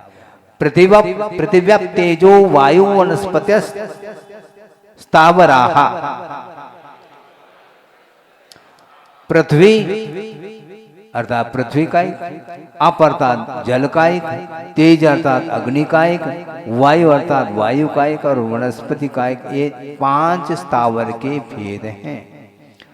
जिस कर्म के उदय से जीव ने पृथ्वी को काया बना ली है उसका नाम पृथ्वी कायिक है। इसी प्रकार जल, अग्नि, वायु और वनस्पति को जिसने अपनी काया बना ली है उसका नाम ये क्रमशः ये स्थावर माने जाते हैं, जल कायिक, अग्नि कायिक, वायु कायिक और वनस्पति कायिक के रूप में। द्विंद्रियादय त्रसाः, द्विंद्रिय आदि को लेकर के जितने भी जीव हैं वे त्रसकायिक जीव माने जाते हैं। पंचेंद्रियाणि, इंद्रियां कितनी हैं? 5 हैं, उसका नामोल्लेख आगे करेंगे। और पांचों वे इंद्रियां 2-2 प्रकार की हैं। विविधानि, 2-2 प्रकार की कौन सी? द्रव्येंद्रिय और भावेंद्रिय की अपेक्षा से। ये पांचों इंद्रियां भावेंद्रिय की अपेक्षा से भी हैं और द्रव्येंद्रिय की भी अपेक्षा से हैं, इसलिए प्रत्येक इंद्रियां 2-2 प्रकार की हैं। द्रव्येंद्रिय किसको बोलते हैं? निर्वृत्त उपकरणे द्रव्येंद्रियम। हाँ, निर्वृत्ति और उपकरण के अपेक्षा से द्रव्येंद्रिय 2 प्रकार का है। निर्वृत्ति उसको बोलते हैं जिस रचना विशेष का नाम निवृत्ति है। रचना विशेष किसकी रचना? आत्म प्रदेशों की रचना इंद्रिय आकार को लेकर के हुआ करती है, उसको आभ्यंतर निर्वृत्ति बोलते हैं। और उसी इंद्रिय आकार के रचना को लेकर के पौद्गलिक नोकर्म वर्गनाएं जिनका आकार प्रकार अपने अपने इंद्रियों को लेकर के हो उसका नाम बहिर्निवृत्ति है। और इन निवृत्ति के लिए उपकार करने वाला जो होता है उसका नाम उपकरण है, वो भी आभ्यंतर उपकरण और बहिर उपकरण। शुद्ध आत्म प्रदेशों की रचना इंद्रिय आकार को लेकर के हो जाती है, उसका नाम भीतरी निर्वृत्ति बोलते हैं। और बहिर्निवृत्ति तो आंखों की अपेक्षा से हम उदाहरण दे करके समझाना चाहते हैं। आपकी आंखें हैं और उसके भीतर ये तिल के बराबर गोलाई में रचना हुई है। वो कौन सी रचना? वो बहिर्निवृत्ति। किंतु वह तिल के बराबर है, वह जो कि वह काला रंग का है। और जो बड़ा काला और सफेद ये जो कुछ भी गोलक हैं, ये सारे ये आभ्यंतर उपकरण हैं। और ऊपर के पलक और जो बरौनी वगैरह जो भी हैं वो सारे बहिर उपकरण माने जाते हैं। इस प्रकार निर्वृत्ति और उपकरण की अपेक्षा से द्रव्येंद्रिय के भेद बताए हैं। और भावेंद्रिय का अर्थ क्या है, उसके कितने भेद हैं बताया जा रहा है। लब्धोपयोगो भावेंद्रियम, लब्धि और उपयोग की अपेक्षा से भावेंद्रिय के 2 भेद हैं। ज्ञानावरणी कर्म के एक शोभम विशेष का नाम लब्धि है और उसके सन्निधान से द्रव्येंद्र की रचना के प्रति जो व्यापार होता है आत्मा का, उसका जो परिणाम है उसको उपयोग की संज्ञा दी है। ज्ञानावरणी कर्म के एक शोभम विशेष का नाम लब्धि और उस लब्धि के माध्यम से निमित्त को लेकर के पदार्थ को जानने के लिए जो व्यापार होता है उसका नाम उपयोग। ये दोनों भावेंद्र के रूप में ही स्वीकार किया। पंचेंद्रियाणी कहा था, कौन कौन से नामोल्लेख तो करो, तो स्पर्शन रसन घ्राण चक्षु श्रोत्राणि। स्पर्शनेन्द्रिय, रसनेन्द्रिय, घ्राणेन्द्रिय, चक्षुइंद्रिय और श्रोत्रेंद्रिय अथवा कर्णेन्द्रिय, जिसके माध्यम से 8 प्रकार का स्पर्श हो सके उस इंद्रिय का नाम स्पर्शनेन्द्रिय। जिस प्रकार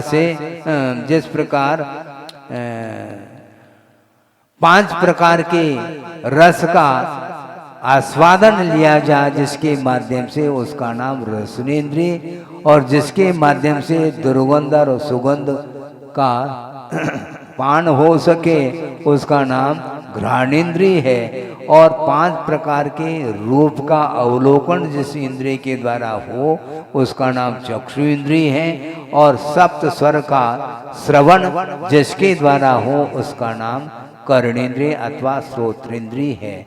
ये 5 इंद्रियां हैं। इन 5 इंद्रियों के जो विषय हैं वो भी अपने अपने विषय को लिए हुए हैं। स्पर्श रस गंध वर्ण शब्दास तदर्थाः। तदर्था अर्थात तेषाम इंद्रियाणाम अर्थाः, उन इंद्रियों के ये अर्थ अर्थात विषय हैं। स्पर्शनेन्द्रिय का विषय क्या है? स्पर्श। हल्का भारी, कठोर मृदु, शीत उष्ण और स्निग्ध रुक्ष के रूप में यह स्पर्श के विषय हैं। इन स्पर्शनेन्द्रिय के द्वारा ही इनका ग्रहण होता है। इसी प्रकार खट्टा, मीठा, कड़वा, कसायला और चरपरा ये 5 प्रकार के रस हैं जो कि रसनेन्द्रिय के विषय माने जाते हैं। दुर्गंध और सुगंध एक घ्राणेन्द्रिय का विषय है, और काला, पीला, नीला, लाल, सफ़ेद के रूप में 5 प्रकार का वर्ण है जो कि चक्षु इंद्रिय का विषय माना जाता है। ये 5 ही वर्ण होते हैं ऐसा नहीं, किंतु मूल में 5 हैं। इसमें बहुत सारे संयोगी भंग की अपेक्षा से भिन्न भिन्न वर्ण उत्पन्न हो जाते हैं। हरा यह मूल वर्ण नहीं, काला, पीला, नीला, लाल और सफ़ेद ये मूल में 5 हैं। अन्य जितने भी हैं ये संयोगज माने जाते हैं। शब्द अर्थात 7 प्रकार के स्वर की अपेक्षा से कहा। श्रुतमनिन्द्रियस्य, श्रुत का विषय क्या? अनिंद्रिय अर्थात मन। इसे स्पष्ट है, कोई विकल्प कर सकता है। एक इंद्रिय से लेकर के असंज्ञ पंचेंद्रिय तक भी बिना मन के वो जीव रहते हैं, तो वहाँ पर श्रुत ज्ञान का अभाव है क्या? अभाव नहीं, विशेष रूप से हिताहित के ज्ञान करने की क्षमता सम्यक श्रुत ज्ञान में ही है। इस विवक्षा को लेकर के वह अनिंद्रिय का विषय बन जाता है। वनस्पत्यंतानाम एकम। अब इंद्रियों के स्वामी के अपेक्षा से वर्णन किया जा रहा है।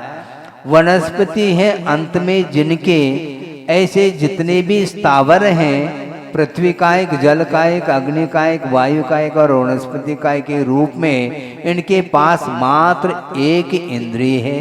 एकम इंद्रियम ऐसा कहा। एक इंद्रिय का अर्थ 5 में से कोई भी ले ले ऐसा नहीं, एकम प्रथमम इत्यर्थ, अर्थात स्पर्शनेन्द्रिय को ही लेना चाहिए। 5 में से कोई भी एक ले ले अपन। एक इंद्रिय के पास कर्णेन्द्रिय ले लें अथवा चक्षु इंद्रिय ले लें, कोई एक ही तो ले रहे हैं अपन। ऐसा नहीं, जो क्रम से उल्लेख करके आए हैं इंद्रियों का, उसमें से प्रथम इंद्रिय अर्थात एकम इंद्रियम अर्थात प्रथमम स्पर्शनेन्द्रियम इत्यर्थ। कृमि पिपीलिका भ्रमर मनुष्यादीनाम एकैक वृद्धानि। अब आगे आगे एक एक वृद्धि को लिए हुए इंद्रियां हैं। कृमि लट वगैरह जो होते हैं द्विंद्रिय माने जाते हैं। एक एक वृद्धानी यानी उसके पास स्पर्शनेन्द्रिय एक तो है ही, किंतु एक और वृद्धि को प्राप्त हुई इंद्रिय यानी रसनेन्द्रिय के साथ। पिपीलिका अर्थात चींटी, खटमल इत्यादि, उसके पास 3 इंद्रिय हैं, स्पर्शनेन्द्रिय, रसनेन्द्रिय और एक घ्राणेन्द्रिय बढ़ जाती है। इसी प्रकार भ्रमरादि नाम, भ्रमर है, भौरा और मक्खी और तितली, मच्छर, ये सारे सारे चौरेंद्रिय माने जाते हैं। इनके पास 4 इंद्रिय हैं, स्पर्शन, रसन, घ्राण, चक्षु। और मनुष्यादि नाम, जो मनुष्यादिक हैं, मनुष्य, नारकी, पंचेंद्रिय, तिर्यंच और देव, इनके पास एक और इंद्रिय बढ़ जाती है, यानी 5 इंद्रियां इनके पास हैं।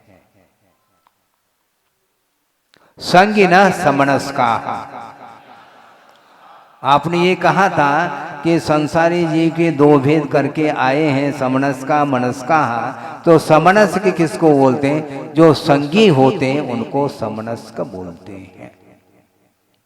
जो संगी होते हैं उनको समनस्क बोलते हैं। मन सहित जो जीव हैं उनको संगी बोलते हैं अथवा सैनी भी बोलते हैं। इस प्रकार आ जाता है। विग्रहगतो कर्म योग। अब इंद्रियों के अपेक्षा से, मन के अपेक्षा से जीव का प्ररूपण हो गया। अब ये हमेशा एक ही गति में तो रहते नहीं। शरीर एक बार मिल गया तो वही शरीर रहता, ऐसा तो नहीं। किंतु गति से गत्यंतर जब जीव जाता है उस समय क्या स्थिति बनती है, इसका वर्णन प्रारंभ कर रहे हैं। विग्रह गति में कार्मण का योग होता है। विग्रह का अर्थ यह है कि वक्र गति का नाम विग्रह गति। विग्रह के 2 अर्थ लिए हैं। विग्रह का अर्थ वक्र और एक विग्रह का अर्थ शरीर लिया है। नवीन शरीर को ग्रहण करने के लिए जाता है, इस अपेक्षा से उस गति को विग्रहाय गति इति विग्रह गति। किंतु जो वक्र गति होती है उसको भी विग्रह गति की संज्ञा दी गई है। विग्रह का अर्थ व्याघात होता है, क्योंकि विग्रह गति में गति से गत्यंतर होते समय कर्मों का आना तो रुकता नहीं, किंतु नोकर्म वर्णाओं में बाधा उपस्थित होती है, वहां पर अनारक अवस्था होती है। इसको बोलते हैं विग्रह गति। नोकर्म वर्णाओं का आना रुक जाता है। इन्हें औदानिक, वैकृतिक और आहार शरीर के निर्माण करने के योग्य जो वर्गनाएं हैं उनको नोकर्म वर्गनाओं की संज्ञा दी है। उनका जहाँ पर आना रुक जाता है, इस अपेक्षा से उसको विग्रह गति की संज्ञा दी है। किंतु उस विग्रह गति में कर्मों का आना भी रुक जाता हो, ऐसा नहीं। कर्म को आश्रव, कर्म का आश्रव तो निरंतर चलता रहता है। तो विग्रह के साथ जो गति होती है उसका नाम विग्रह गति है। कार्बन शरीर किसको बोलते हैं ये भी स्पष्ट किया है। समस्त शरीरों की उत्पत्ति में जो बीजभूत होता है उसका नाम कार्बन शरीर ऐसा कहा गया है। अनुश्रेण गति है। अब गति से गत्यंतर जब जीव जाता है तो वह आकाश प्रदेशों की पंक्ति का नाम श्रेणी है। उस श्रेणी के आकाश प्रदेशों की पंक्ति के अनुरूप ही उनकी गति होती है, जीव की गति, इसलिए अनुश्रेणी गति ऐसा कहा। अविग्रहा जीवस्य, हाँ, विग्रह से रहित जो गति होती है वह किसकी होती है? जीव की। किंतु कौन सी जीव की? मुक्त जीवस्य। यहाँ पर सूत्र में तो मुक्त जीवस्य ऐसा तो कहा नहीं, किंतु अग्रिम सूत्र में संसारी पद आ रहा है। इस पारिशेष न्याय से यहाँ पर जीवस्य अर्थात मुक्त जीवस्य या गति सा अविग्रहा, मुक्त जीव की जो गति होती है वह विग्रह से रहित होती है, ऐसा इसका तात्पर्य है। विग्रहवती च संसारिण प्राक चतुर्भ्य। विग्रह वाली जो गति है वह संसारी जीव की होती है। विग्रह वाली गति स्त्रीलिंग है, इसलिए विग्रह वाली ऐसा कहा। विग्रहवान ऐसा नहीं कहेंगे क्योंकि गति स्त्रीलिंग है। विग्रह से सहित विग्रह वाली जो गति है वह संसारी जीव की होती है। और च शब्द से विग्रह से रहित भी गति होती है, जिसको ऋजुगति बोलते हैं। किंतु विग्रह के साथ जो गति होती है वह कितने समय के लिए होती है? प्राक चतुर्भ्य, 4 समय से पूर्व तक, यानी 3 समय। विग्रह गति के भेद किए हैं, पानी मुक्ता गति, लांगलिका गति और गोमूत्रिका गति। जिसमें वक्रता हो उसका नाम विग्रह है। जिसमें एक मोड़ा पड़ जाए, मोड़ा का अर्थ कुछ नहीं, टर्निंग पॉइंट जिसको बोलते हैं, सीधा जा रहा है और वह मुड़ गया तो वहां पर एक पॉइंट बन जाता है, उसको एक विग्रह वाली वह गति मानी जाती है, जिसको पानी मुक्ता। पानी अर्थात हाथ है, हाथ में से मुक्ता आपने छोड़ दी तो यहाँ पर ऐसी गति होकर के नीचे वह चली जाती है, तो यहाँ पर एक मोड़ा बन जाता है। लांगलिका गति अर्थात हल का आकार बनता है, उसमें 2 मोड़े हो जाते हैं और 2 से अधिक जिसमें मोड़े हो, 3 मोड़ा हो, उसको गोमूत्रिका ऐसा कहा। एक समया विग्रह, अविग्रह अर्थात जो ऋजुगति है वह एक समय वाली गति मानी जाती है, चाहे वह संसारी जीव की हो चाहे मुक्त की हो, एक समय वाली गति। एकम दो त्रीन्वान आहारकः, अनारक अवस्था कितने समय तक हो सकती है? तो 1 समय, 2 समय अथवा 3 समय तक अनारक अवस्था। अनारक अवस्था का अर्थ अभी ये बताया गया था, नौकर्म वर्णाओं का आना जो रुक जाता है उस अवस्था को अनारक अवस्था बोलते हैं। तो 1 समय, 2 समय और अधिकतम 3 समय तक वह नौकर्म वर्णा से रहित अवस्था में रहता है, इस अपेक्षा से अनारक अवस्था। इस प्रकार यह विग्रह गति के अपेक्षा से वर्णन हो गया। सम्मूर्छन गर्भोपपादा जन्म, अब गति से गत्यंतर होने के उपरांत वह जन्म लेता है, उत्पत्ति का नाम जन्म है। और वह समूर्छन, गर्भ और उपपाद के अपेक्षा से 3 प्रकार का जन्म होता है। समूर्छन जन्म उसको बोलते हैं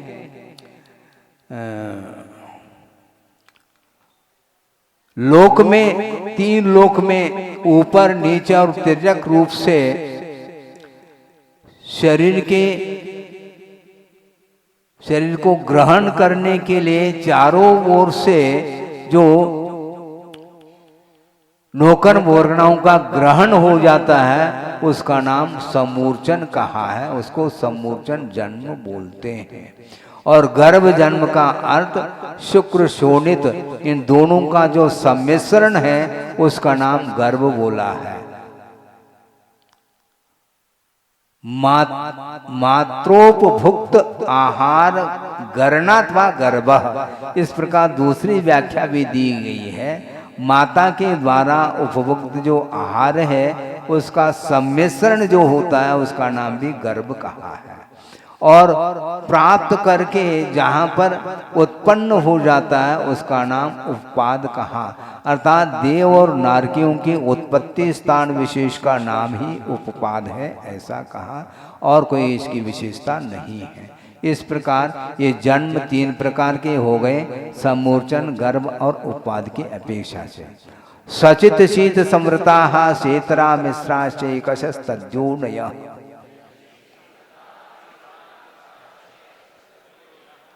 उत्पत्ति का नाम जन्म कहा है, किंतु उत्पत्ति का जो स्थान विशेष है उसका नाम यहाँ पर योनि स्थान ऐसा कहा है, जिसके भेद उत्तर भेद 84 लाख हो जाते हैं।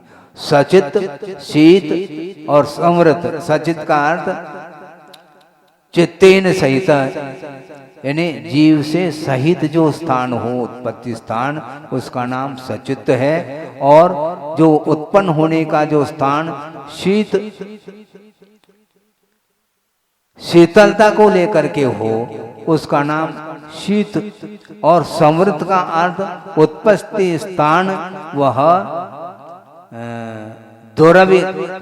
दुर्पलक्ष हो, उसका नाम समृद्ध अर्थात आवरणित होता है वह स्थान, वह दिखाई नहीं देता, उसको समृद्ध बोलते हैं।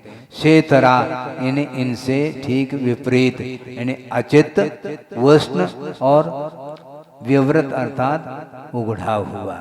इसके उपरांत मिश्र भी लेना, सचिताचित, शीतोष्ण और समृद्ध विवृत। इस प्रकार ये 9 जो है उत्पत्ति स्थान बन जाते हैं। इनके उत्तर भेदों की अपेक्षा से आगम ग्रंथों में 84 लाख उत्पत्ति स्थान स्वीकार किया है। जरायुजानज पोतानाम गर्भः, जाल के समान प्राणियों के ऊपर आवरण होता हो, जो कि वह मांस और शोणित अर्थात रक्त से वह निर्मित हो, वह जरायु मानी जाती है, उसको जरायु बोलते हैं। और नख के त्वक के समान जो बना हुआ हो, अर्थात उसमें काठिन्य हो, कठोरता हो और शुक्र शोणित से वह आवरणित हो और गोल हो, उसका नाम यहाँ पर अंड शब्द से परिलक्षित किया है। और उससे उत्पन्न होने वाला जो होता है वह अंडज माना जाता है। और तीसरा कौन सा है? पोत है। परिवर्ण मंत्रेण, यानी आवरण के बिना पूर्ण अवयवों से युक्त और उत्पत्ति स्थान से निकलते ही उसमें स्पंदनादि क्रिया हो जाती हैं, उससे सामर्थ्य वह रखता है, उसको पोत बोलते हैं। जन्मतः वह भागना दौड़ना प्रारंभ कर जाता है, इसको पोत बोलते हैं। पोत से ये इस प्रकार गर्भ के ही तीनों भेद किए हैं। ये शेर हैं, मृग हैं इत्यादि, ये पोत माने जाते हैं। और बाकी सब जो है ना, ये कुछ अंडों से उत्पन्न होकर के और जरायु अर्थात जाल से युक्त होकर के। तो जरायु और जरायुज, अंडज और पोत, इस प्रकार 3 ये गर्भ के भेद हैं। जन्म के भेद नहीं, किंतु गर्भ जन्म के ये 3 भेद हैं। देवनार का नाम उपपादः, देव और नारकियों का जो उत्पाद है, जन्म है, वह उपपाद जन्म है। वो कौन सा जन्म है? उपपाद जन्म है। जन्म जहाँ पर उत्पन्न होता है देव और अथवा नारकी, उस स्थान विशेष का नाम ही यहाँ पर उपपाद ऐसा कहा। शेषा नाम सम्मूर्छनम, शेष जितने भी जीव अवशिष्ट रह गए हैं उनका जन्म जो होता है वह सम्मूर्छन माना जाता है। शेष कौन से? देव नारकियों को छोड़ो, और गर्भ जन्म वालों को छोड़ करके अवशिष्ट जो जीव हैं वे सारे सरे सम्मूर्छन जन्म वाले माने जाते हैं। औदारिक वैक्रिक आहारक तेजस कर्मणानि शरीरानि,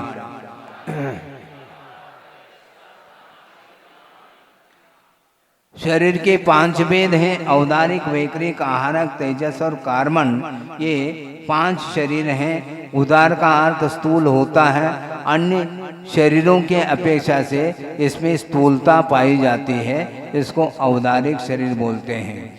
और वैक्रिक शरीर अर्थात अणिमा महिमा आदि रिद्धियों के माध्यम से शरीर को छोटे बड़े आदि अनेक प्रकार के रूप देने की क्षमता जिसके अंदर हो, उसका नाम वह वैक्रिक शरीर माना जाता है, जो कि वैक्रिक परमाणु से निर्मित होता है। आहारक शरीर उसको बोलते हैं सूक्ष्म तत्वों में जिज्ञासा आदि उत्पन्न हो जाती है, अथवा वंदना आदि के निमित्त को लेकर के जो एक हाथ का पुतला मस्तिष्क से निकल जाता है और वह शुक्ल वर्ण का है, इस प्रकार विशेषता उसकी पाई जाती है, वह आहारक शरीर माना जाता है, जो कि छठे गुणस्थानवर्ती मुनि महाराज को ही वह प्राप्त होता है। तेजस शरीर उसको बोलते हैं। औदारिक, वैकृक और आहारक शरीर को कांति प्रदान करने वाला जो शरीर होता है उसका नाम तेजस शरीर है। और कार्बन शरीर तो स्पष्ट ही है, जो इन समस्त शरीर को उत्पन्न करने में बीजभूत जो होता है वह कार्बन शरीर माना गया है। इस प्रकार ये शरीर 5 प्रकार के कहें। परम परम सूक्ष्मम, ये उत्तरोत्तर सूक्ष्मता को लिए हुए हैं। यानी सबसे स्थूल जो होगा वह औदारिक शरीर है, उससे सूक्ष्म वैकृक, उससे आहारक, उससे तेजस और उससे सूक्ष्म कार्बन शरीर होता है। ये सारा सारा विषय श्रद्धा का विषय है, ये इंद्रिय का विषय नहीं बनता। प्रदेश तो संख्ये गुणम प्राक तेजसात, प्रदेशों की अपेक्षा से तेजस शरीर से पहले पहले जो शरीर हैं उनमें प्रदेशों के अपेक्षा से परिगणना जो होगी वह असंख्यात गुणित क्रम को लेकर के होती है। यानी औदारिक शरीर में जितने परमाणु हैं उनसे असंख्यात गुणी परमाणु वैकृत शरीर में, उससे असंख्यात गुणी परमाणु आहारक शरीर में, इस प्रकार असंख्यात गुणी प्रदेशों के अपेक्षा से, परमाणु के अपेक्षा से कहा, किंतु प्रदेशों के अपेक्षा से असंख्यात गुणी होते हुए भी उनमें उत्तरोत्तर उन शरीरों में स्थूलता आई हो ऐसा नहीं, किंतु प्रदेशों के अपेक्षा से असंख्यात गुणी होते हुए भी अवगाहन के अपेक्षा से वह सूक्ष्म ही रह जाते हैं। अनंत गुणे परे, परे अर्थात तेजस और कार्बन ये दोनों शरीर पूर्व शरीर की अपेक्षा से अनंत गुणे हैं। यानी आहारक शरीर में जो परमाणु हैं उससे अनंत गुणे परमाणु तेजस शरीर में और उससे अनंत गुणे परमाणु से निर्मित कार्बन शरीर होता है। अप्रतिघाते, तेजस और कार्बन शरीर ये दोनों प्रतिघात से रहित है। यानी तेजस शरीर और कार्बन शरीर किसी भी अन्य पदार्थ से बाधित नहीं हो सकता, प्रतिघात को प्राप्त नहीं हो सकता, वज्र पटल से भी वह पार हो सकता है, उसको रोकने वाला कोई भी नहीं, ऐसा कहा। अनादि संबंधी च, ये तीनों सूत्र द्विवचनांत पद को लिए हुए हैं, क्योंकि तेजस और कार्बन शरीर दोनों अनंत गुणे हैं पूर्व की अपेक्षा और प्रतिघात से रहित हैं, और इनका संबंध आत्मा के साथ अनादि काल से है, प्रवाह की अपेक्षा से समझ लेना चाहिए। यानी जिस प्रकार औदारिक शरीर, वैकृक शरीर आदि कुछ समय को लेकर के इनका संबंध आत्मा के साथ रहता है, किंतु इनकी स्थिति पूर्ण होते ही वह शरीर अवसान को प्राप्त हो जाता है, किंतु तेजस और कार्बन शरीर का जीव के साथ जो संबंध है वह प्रवाह के अपेक्षा से, परंपरा के अपेक्षा से अनादिकाल से संबंध है, और च के अपेक्षा से इसका संबंध साधी संबंध भी है, ऐसा कहा। क्योंकि तेजस शरीर और कार्बन शरीर की भी तो स्थिति तो है, और स्थिति अनंतात्मक थोड़ी है। स्थिति पूर्ण होते ही वह कर्म निर्जरित हो जाता है, किंतु प्रवाह के अपेक्षा से तेजस और शरीर का संबंध फिर भी बना रहता है। सर्वस्व यानी संपूर्ण संसारी जीव के साथ तेजस और कार्बन शरीर का संबंध अनादिकाल से है।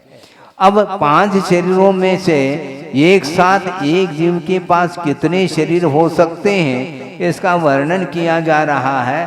तदादीन भाज्यान युगपदे कस्या चतुर्भ्यः, एक जीव के पास युगपत अर्थात एक साथ तत्आदीनि अर्थात तेजस और कार्बन शरीर को आदि लेकर के चतुर्भ्यः 4 शरीर तक हो सकते हैं। 2 होंगे तो तेजस कार्बन गति से गत्यंतर जाते समय, और तीन होंगे, तेजस शरीर, कार्बन शरीर और औदारिक शरीर, अथवा तेजस कार्बन वैक्रिक शरीर, इस प्रकार तीन हो गए। और चार होंगे तो औदारिक, आहारक, औदारिक, आहारक, तेजस और कार्बन, ऐसे चार होंगे, पांच नहीं होंगे। औदारिक, वैक्रिक, आहारक, तेजस, कार्बन, ये पांचों नहीं होंगे, किंतु औदारिक के साथ वह आहारक शरीर और तेजस और कार्बन। अब सामने वाला ये प्रश्न रख सकता है कि महाराज रिद्धि की अपेक्षा से वैक्रिक शरीर भी तो हो जाता है, चक्रवर्ती का भी वैक्रिक शरीर माना गया है लब्धि की अपेक्षा से, विष्णु कुमार आदि हैं विक्रिया रिद्धि के माध्यम से वह शरीर निर्माण उनका हो जाता है, किंतु वो वैक्रिक शरीर होकर के भी वह रिद्धि से उत्पन्न हुआ है, इसलिए वह औदारिक वर्गनांश से ही निर्मित है, इसलिए उसको वैक्रिक शरीर के भीतर नहीं लिया गया। इस प्रकार तद अधीन अर्थात तेजस और कार्बन को लेकर के चार शरीर तक एक साथ रह सकते हैं। निरुपभोग अंत्यम, जो अंतिम कार्बन शरीर है वह उपभोग करने योग्य नहीं है, क्योंकि नो कर्म के अभाव में कर्म का फल नहीं मिलता। उपभोग का अर्थ यहाँ पर शब्दा इंद्रिय आदि के माध्यम से शब्दादिकों का जो ग्रहण होता है उसका नाम उपभोग माना है। तो ऐसी स्थिति में विग्रह गति में इंद्रियों का तो सद्भाव है नहीं, भले ही भावेंद्र का सद्भाव क्यों न हो, किंतु द्रव्येंद्र का अभाव होने के कारण वहाँ पर शब्दादिकों का ग्रहण नहीं हो सकता, इसलिए तेजस और कार्बन शरीर उपभोग करने योग्य, कार्बन शरीर उपभोग करने योग्य नहीं है, ऐसा कहा है। गर्भ समूर्चनज माध्यम, आद्यम शरीरम, जो प्रथम शरीर है औदारिक शरीर है वह किसके लिए होता है? गर्भ और समूर्चन से उत्पन्न होने वाला जो जीव है उसका शरीर आद्यम अर्थात औदारिक शरीर है। औपपादिकम वैक्रिकम, उपपाद जन्म से उत्पन्न होने वाला जो जीव है उसका वैक्रिक शरीर है, जो कि देव और नरकियों का होता है। लब्ध प्रत्ययम च, जिस प्रकार देव और नारकियों का वैक्रिक शरीर होता है उसी प्रकार लब्धि निमित्तक भी वैक्रिक शरीर होता है। लब्धि का अर्थ है तपो विशेष से जो रिद्धि की प्राप्ति होती है उसका नाम लब्धि बोलते हैं, उसके माध्यम से भी वैक्रिक शरीर का निर्माण होता है, किंतु वह वैक्रिक शरीर वैक्रिक परमाणु से निर्मित नहीं है, इतना और समझ लेना चाहिए। तेजसमपि, जिस प्रकार लब्धि निमित्तक वैक्रिक शरीर होता है उसी प्रकार लब्धि के निमित्त को लेकर के तेजस शरीर भी होता है, जो कि निस्सरणात्मक होता है। तेजस शरीर के दो भेद किए हैं, एक निस्सरणात्मक और एक अनिस्सरणात्मक। अनिस्सरणात्मक जो तेजस शरीर है वह संपूर्ण संसारी जीव के पास रहता है, किंतु निस्सरणात्मक जो होता है वह रिद्धि संपन्न मुनि महाराज के लिए ही संभव है, ऐसा कहा है। जो कि उसके भी दो भेद हैं, एक प्रशस्त और एक अप्रशस्त की अपेक्षा से। शुभम विशुद्धम अव्याघात चाहारकम प्रमत संयतस्यैव,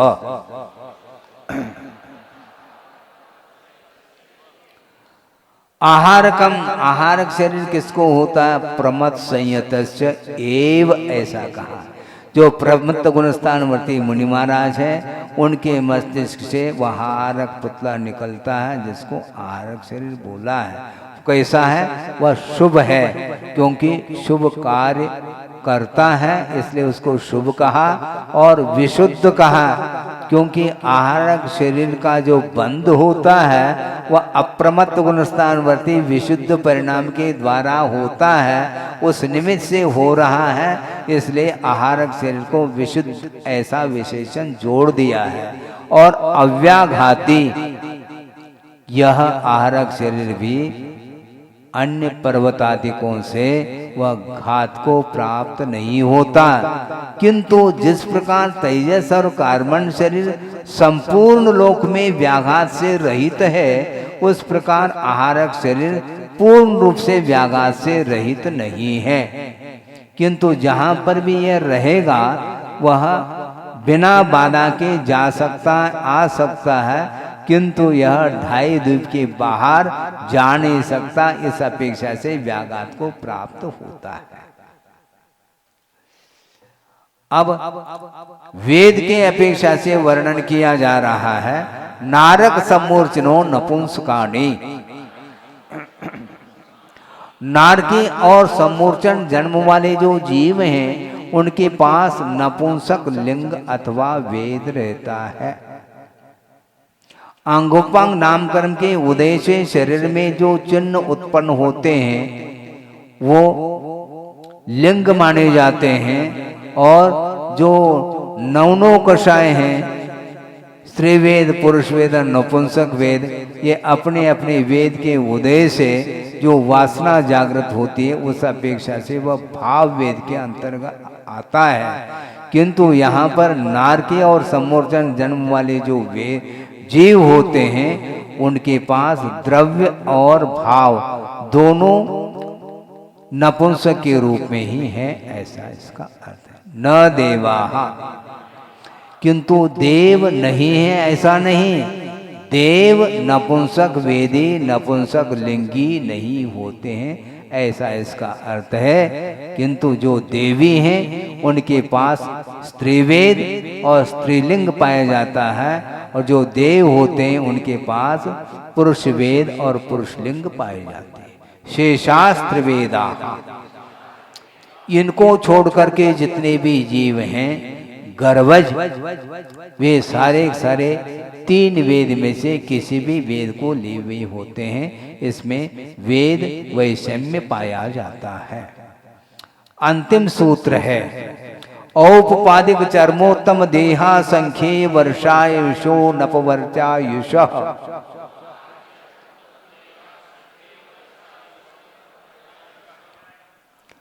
अब शरीर को धारण कर लेता संसारी प्राणी और आयु कर्म के अधीन अपना जीवन व्यतीत करता है। किंतु कुछ ऐसे भी जीव हैं जिनका आयु कर्म का क्षय तो होता है किंतु अकाल में नहीं होता है। ऐसे कौन कौन से जीव हैं बताया जा रहा है। अकाल मरण जिनका नहीं होता नियामक रूप से, उनका उल्लेख इस सूत्र में किया गया है। औपपादिकर्ता देव और नारकी वे अकाल में मरण को प्राप्त नहीं करते, चाहे वो जगन्याय को लेकर के जिए, चाहे उत्कृष्ट आयु को लेकर के जिए, किंतु पूर्ण आयु को भोग करके ही उनका अवसान होता है। इसलिए देव और नारकियों का अकाल मरण नहीं। इसी प्रकार चर्मोत्तम देहा, चर्मोत्तम का अर्थ टीकाकर ने स्पष्ट किया है। जो अंतिम शरीर वाले होते हैं उनको चरम कहा और उसको उत्तम उसका विशेषण दिया है, न कि तीर्थंकर आदि को कहा। क्योंकि वह शरीर उत्तम इसलिए है क्योंकि उस शरीर से निर्वाण की उपलब्धि हो रही है। इस अपेक्षा से उस शरीर को उत्तम के रूप में, श्रेष्ठ के रूप में स्वीकार किया है और अंतिम होने के कारण उसको चरम देह कहा। तो चरमोत्तम देह का अर्थ जिस भाव से जिन्हें निर्वाण की उपलब्धि होगी उनका जो शरीर है वह चरमोत्तम देह माना जाता है। उनका भी अकाल मरण नहीं होता, क्योंकि आयु कर्म की उदीर्णा हो करके जो मरण को प्राप्त होता है वह अकाल मरण माना जाता है। और छठे गुणस्थान के उपरांत आयु कर्म की उदीर्णा संभव नहीं, इसलिए चरमोत्तम शरीर वाले कभी भी अकाल मरण को प्राप्त नहीं होते। असंख्य वर्ष वाले कौन? भोग भूमि के तिर्यंच और मनुष्य, जो कि जगन्य भोग भूमि में 1 पल, मध्यम भूभूमि में 2 पल्य और उत्तम भूभूमि में 3 पल्य की आयु को लिए हुए मनुष्य और त्रिंच होते हैं, उनका भी अकाल मरण नहीं। ये सारे अनपवर्त आयुष, यानी इनका अकाल में मरण नहीं होता। किंतु इनको छोड़ करके जो जीव हैं वे अकाल मरण को भी प्राप्त करते हैं और सकाल मरण को भी प्राप्त करते हैं। ये सूत्र से ही सिद्ध हो रहा है। अकाल मरण कोई वस्तु है ही नहीं ऐसा कहेंगे तो सारे जीव सकाल मरण को ही प्राप्त होते हैं। तो इस सूत्र को लिखने की क्या आवश्यकता थी? उनकी उतनी ही आयु थी। इस प्रकार चर्चा का विषय आप लोग हमारे सामने रखते हैं, किंतु उतनी ही आयु थी तो आप ट्रीटमेंट क्यों करते हैं?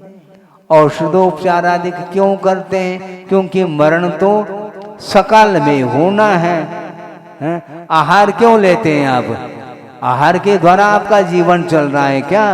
आयु कर्म के उदय से जीवन चलता है वस्तुतः, किंतु आचार्य कहते हैं वस्तुतः आयु कर्म के उदय से जीवन चलता है, किंतु आहार लिए बिना आयु कर्म व्यवस्थित ढंग से वह उदय को प्राप्त नहीं होगा, किंतु उसकी उदीर्णा होगी। और अकाल मरण के लिए बहुत सारे निमित्त बताए हैं, जिसमें कुछ निमित्तों को लेकर के हम चर्चा कर रहे हैं 2 मिनट में। विष की वेदना के कारण, रक्तक्षय, हृदय गति का रुक जाना, श्वासोश्वास गति रुक गई, और शस्त्र प्रहार के द्वारा, अग्नि के द्वारा जलमग्न होकर के बहुत सारे और भी संक्लेश परिणाम भी एक कारण माना है। संक्लेश जो जितना करेगा उसका अकाल मरण हम टाल नहीं पाएंगे, ये तय है। इसलिए संक्लेश ज्यादा न करो। ये सारे अकाल मरण के लिए निमित्त भूत सामग्री हैं। इनके निमित्त से अकाल मरण यदि होगा तो इन निमित्तों के बिना अकाल मरण नहीं हो सकता, ऐसा इसका सिद्धांत है। और भी बहुत सारे कारण हैं, जिसमें एक महत्वपूर्ण कारण कुंद स्वामी ने अष्टपावड़ में किया है कि अनिति के माध्यम से भी इस संसारी प्राणी ने अतीत में अनंत बार अकाल मौत मरा है। हाँ, अनिति के द्वारा नीति न्याय अपनाओ। ज्यादा ये अनिति ठीक नहीं। थोड़ी बहुत अनिति करने के लिए मैं नहीं कह रहा हूँ, किंतु अनिति के माध्यम से अकाल मरण होता है। महाराज इसका अर्थ हमें समझ में नहीं आता, अकाल मरण कैसा होगा अनिति के द्वारा? अनिति के द्वारा जो धन का संचय पर्याप्त मात्रा में करेगा तो फिर कोई न कोई व्यक्ति उस धन का अपहरण हड़पने के लिए आएगा। डाकू आदि आ जाते हैं घर में और वह शस्त्र दिखाते हैं, एक हाथ से जल्दी करो, सारा वित्त हड़प करके और समाप्त करके चले जाते हैं। आज जो व्यक्ति मजदूरी करके कमा करके जीवन यापन कर रहा है, उसके घर में कभी छापा पड़ सकता है? सेल टैक्स कमिश्नर वगैरह, इनकम टैक्स आदि बहुत सारे होते हैं, बताते हैं, छापा डाल सकते हैं। उसके पास मिलेगा क्या? कुछ नहीं मिलना उसके पास। किंतु जो गिनीज बुक में आ चुका है उसी व्यक्ति को चुनता है वह चोर और जा करके कत्ल करके आ जाता। तो अनिति के माध्यम से वित्त का अर्जन करने से भी वह अकाल मरण मौत को प्राप्त हो जाता है। इसलिए नियामक रूप से अकाल मरण किनका नहीं होता? देव और नारकियों का, और भोग भूमिज मनुष्य और तिर्यंचों का, और चरमोत्तम शरीर वाले जो जीव होते हैं उनका अकाल मरण नहीं। और अन्य शेष जीवों का सकाल मरण भी होता है और अकाल मरण भी हो सकता है। इस प्रकार द्वितीय अध्याय में यह जीव तत्व का वर्णन करने वाला प्रकरण पूर्ण हो गया। बोधि समाधि परिणाम शुद्धि स्वात्मोपलब्धि शिवशोक शुद्धि चिंतामणिम चिंतित वस्तुदाने त्वां वंदमानस्य ममास्तु देवी। परम पूजाचार्य गुरुवर श्री विद्यासागर जी महाराज की जय।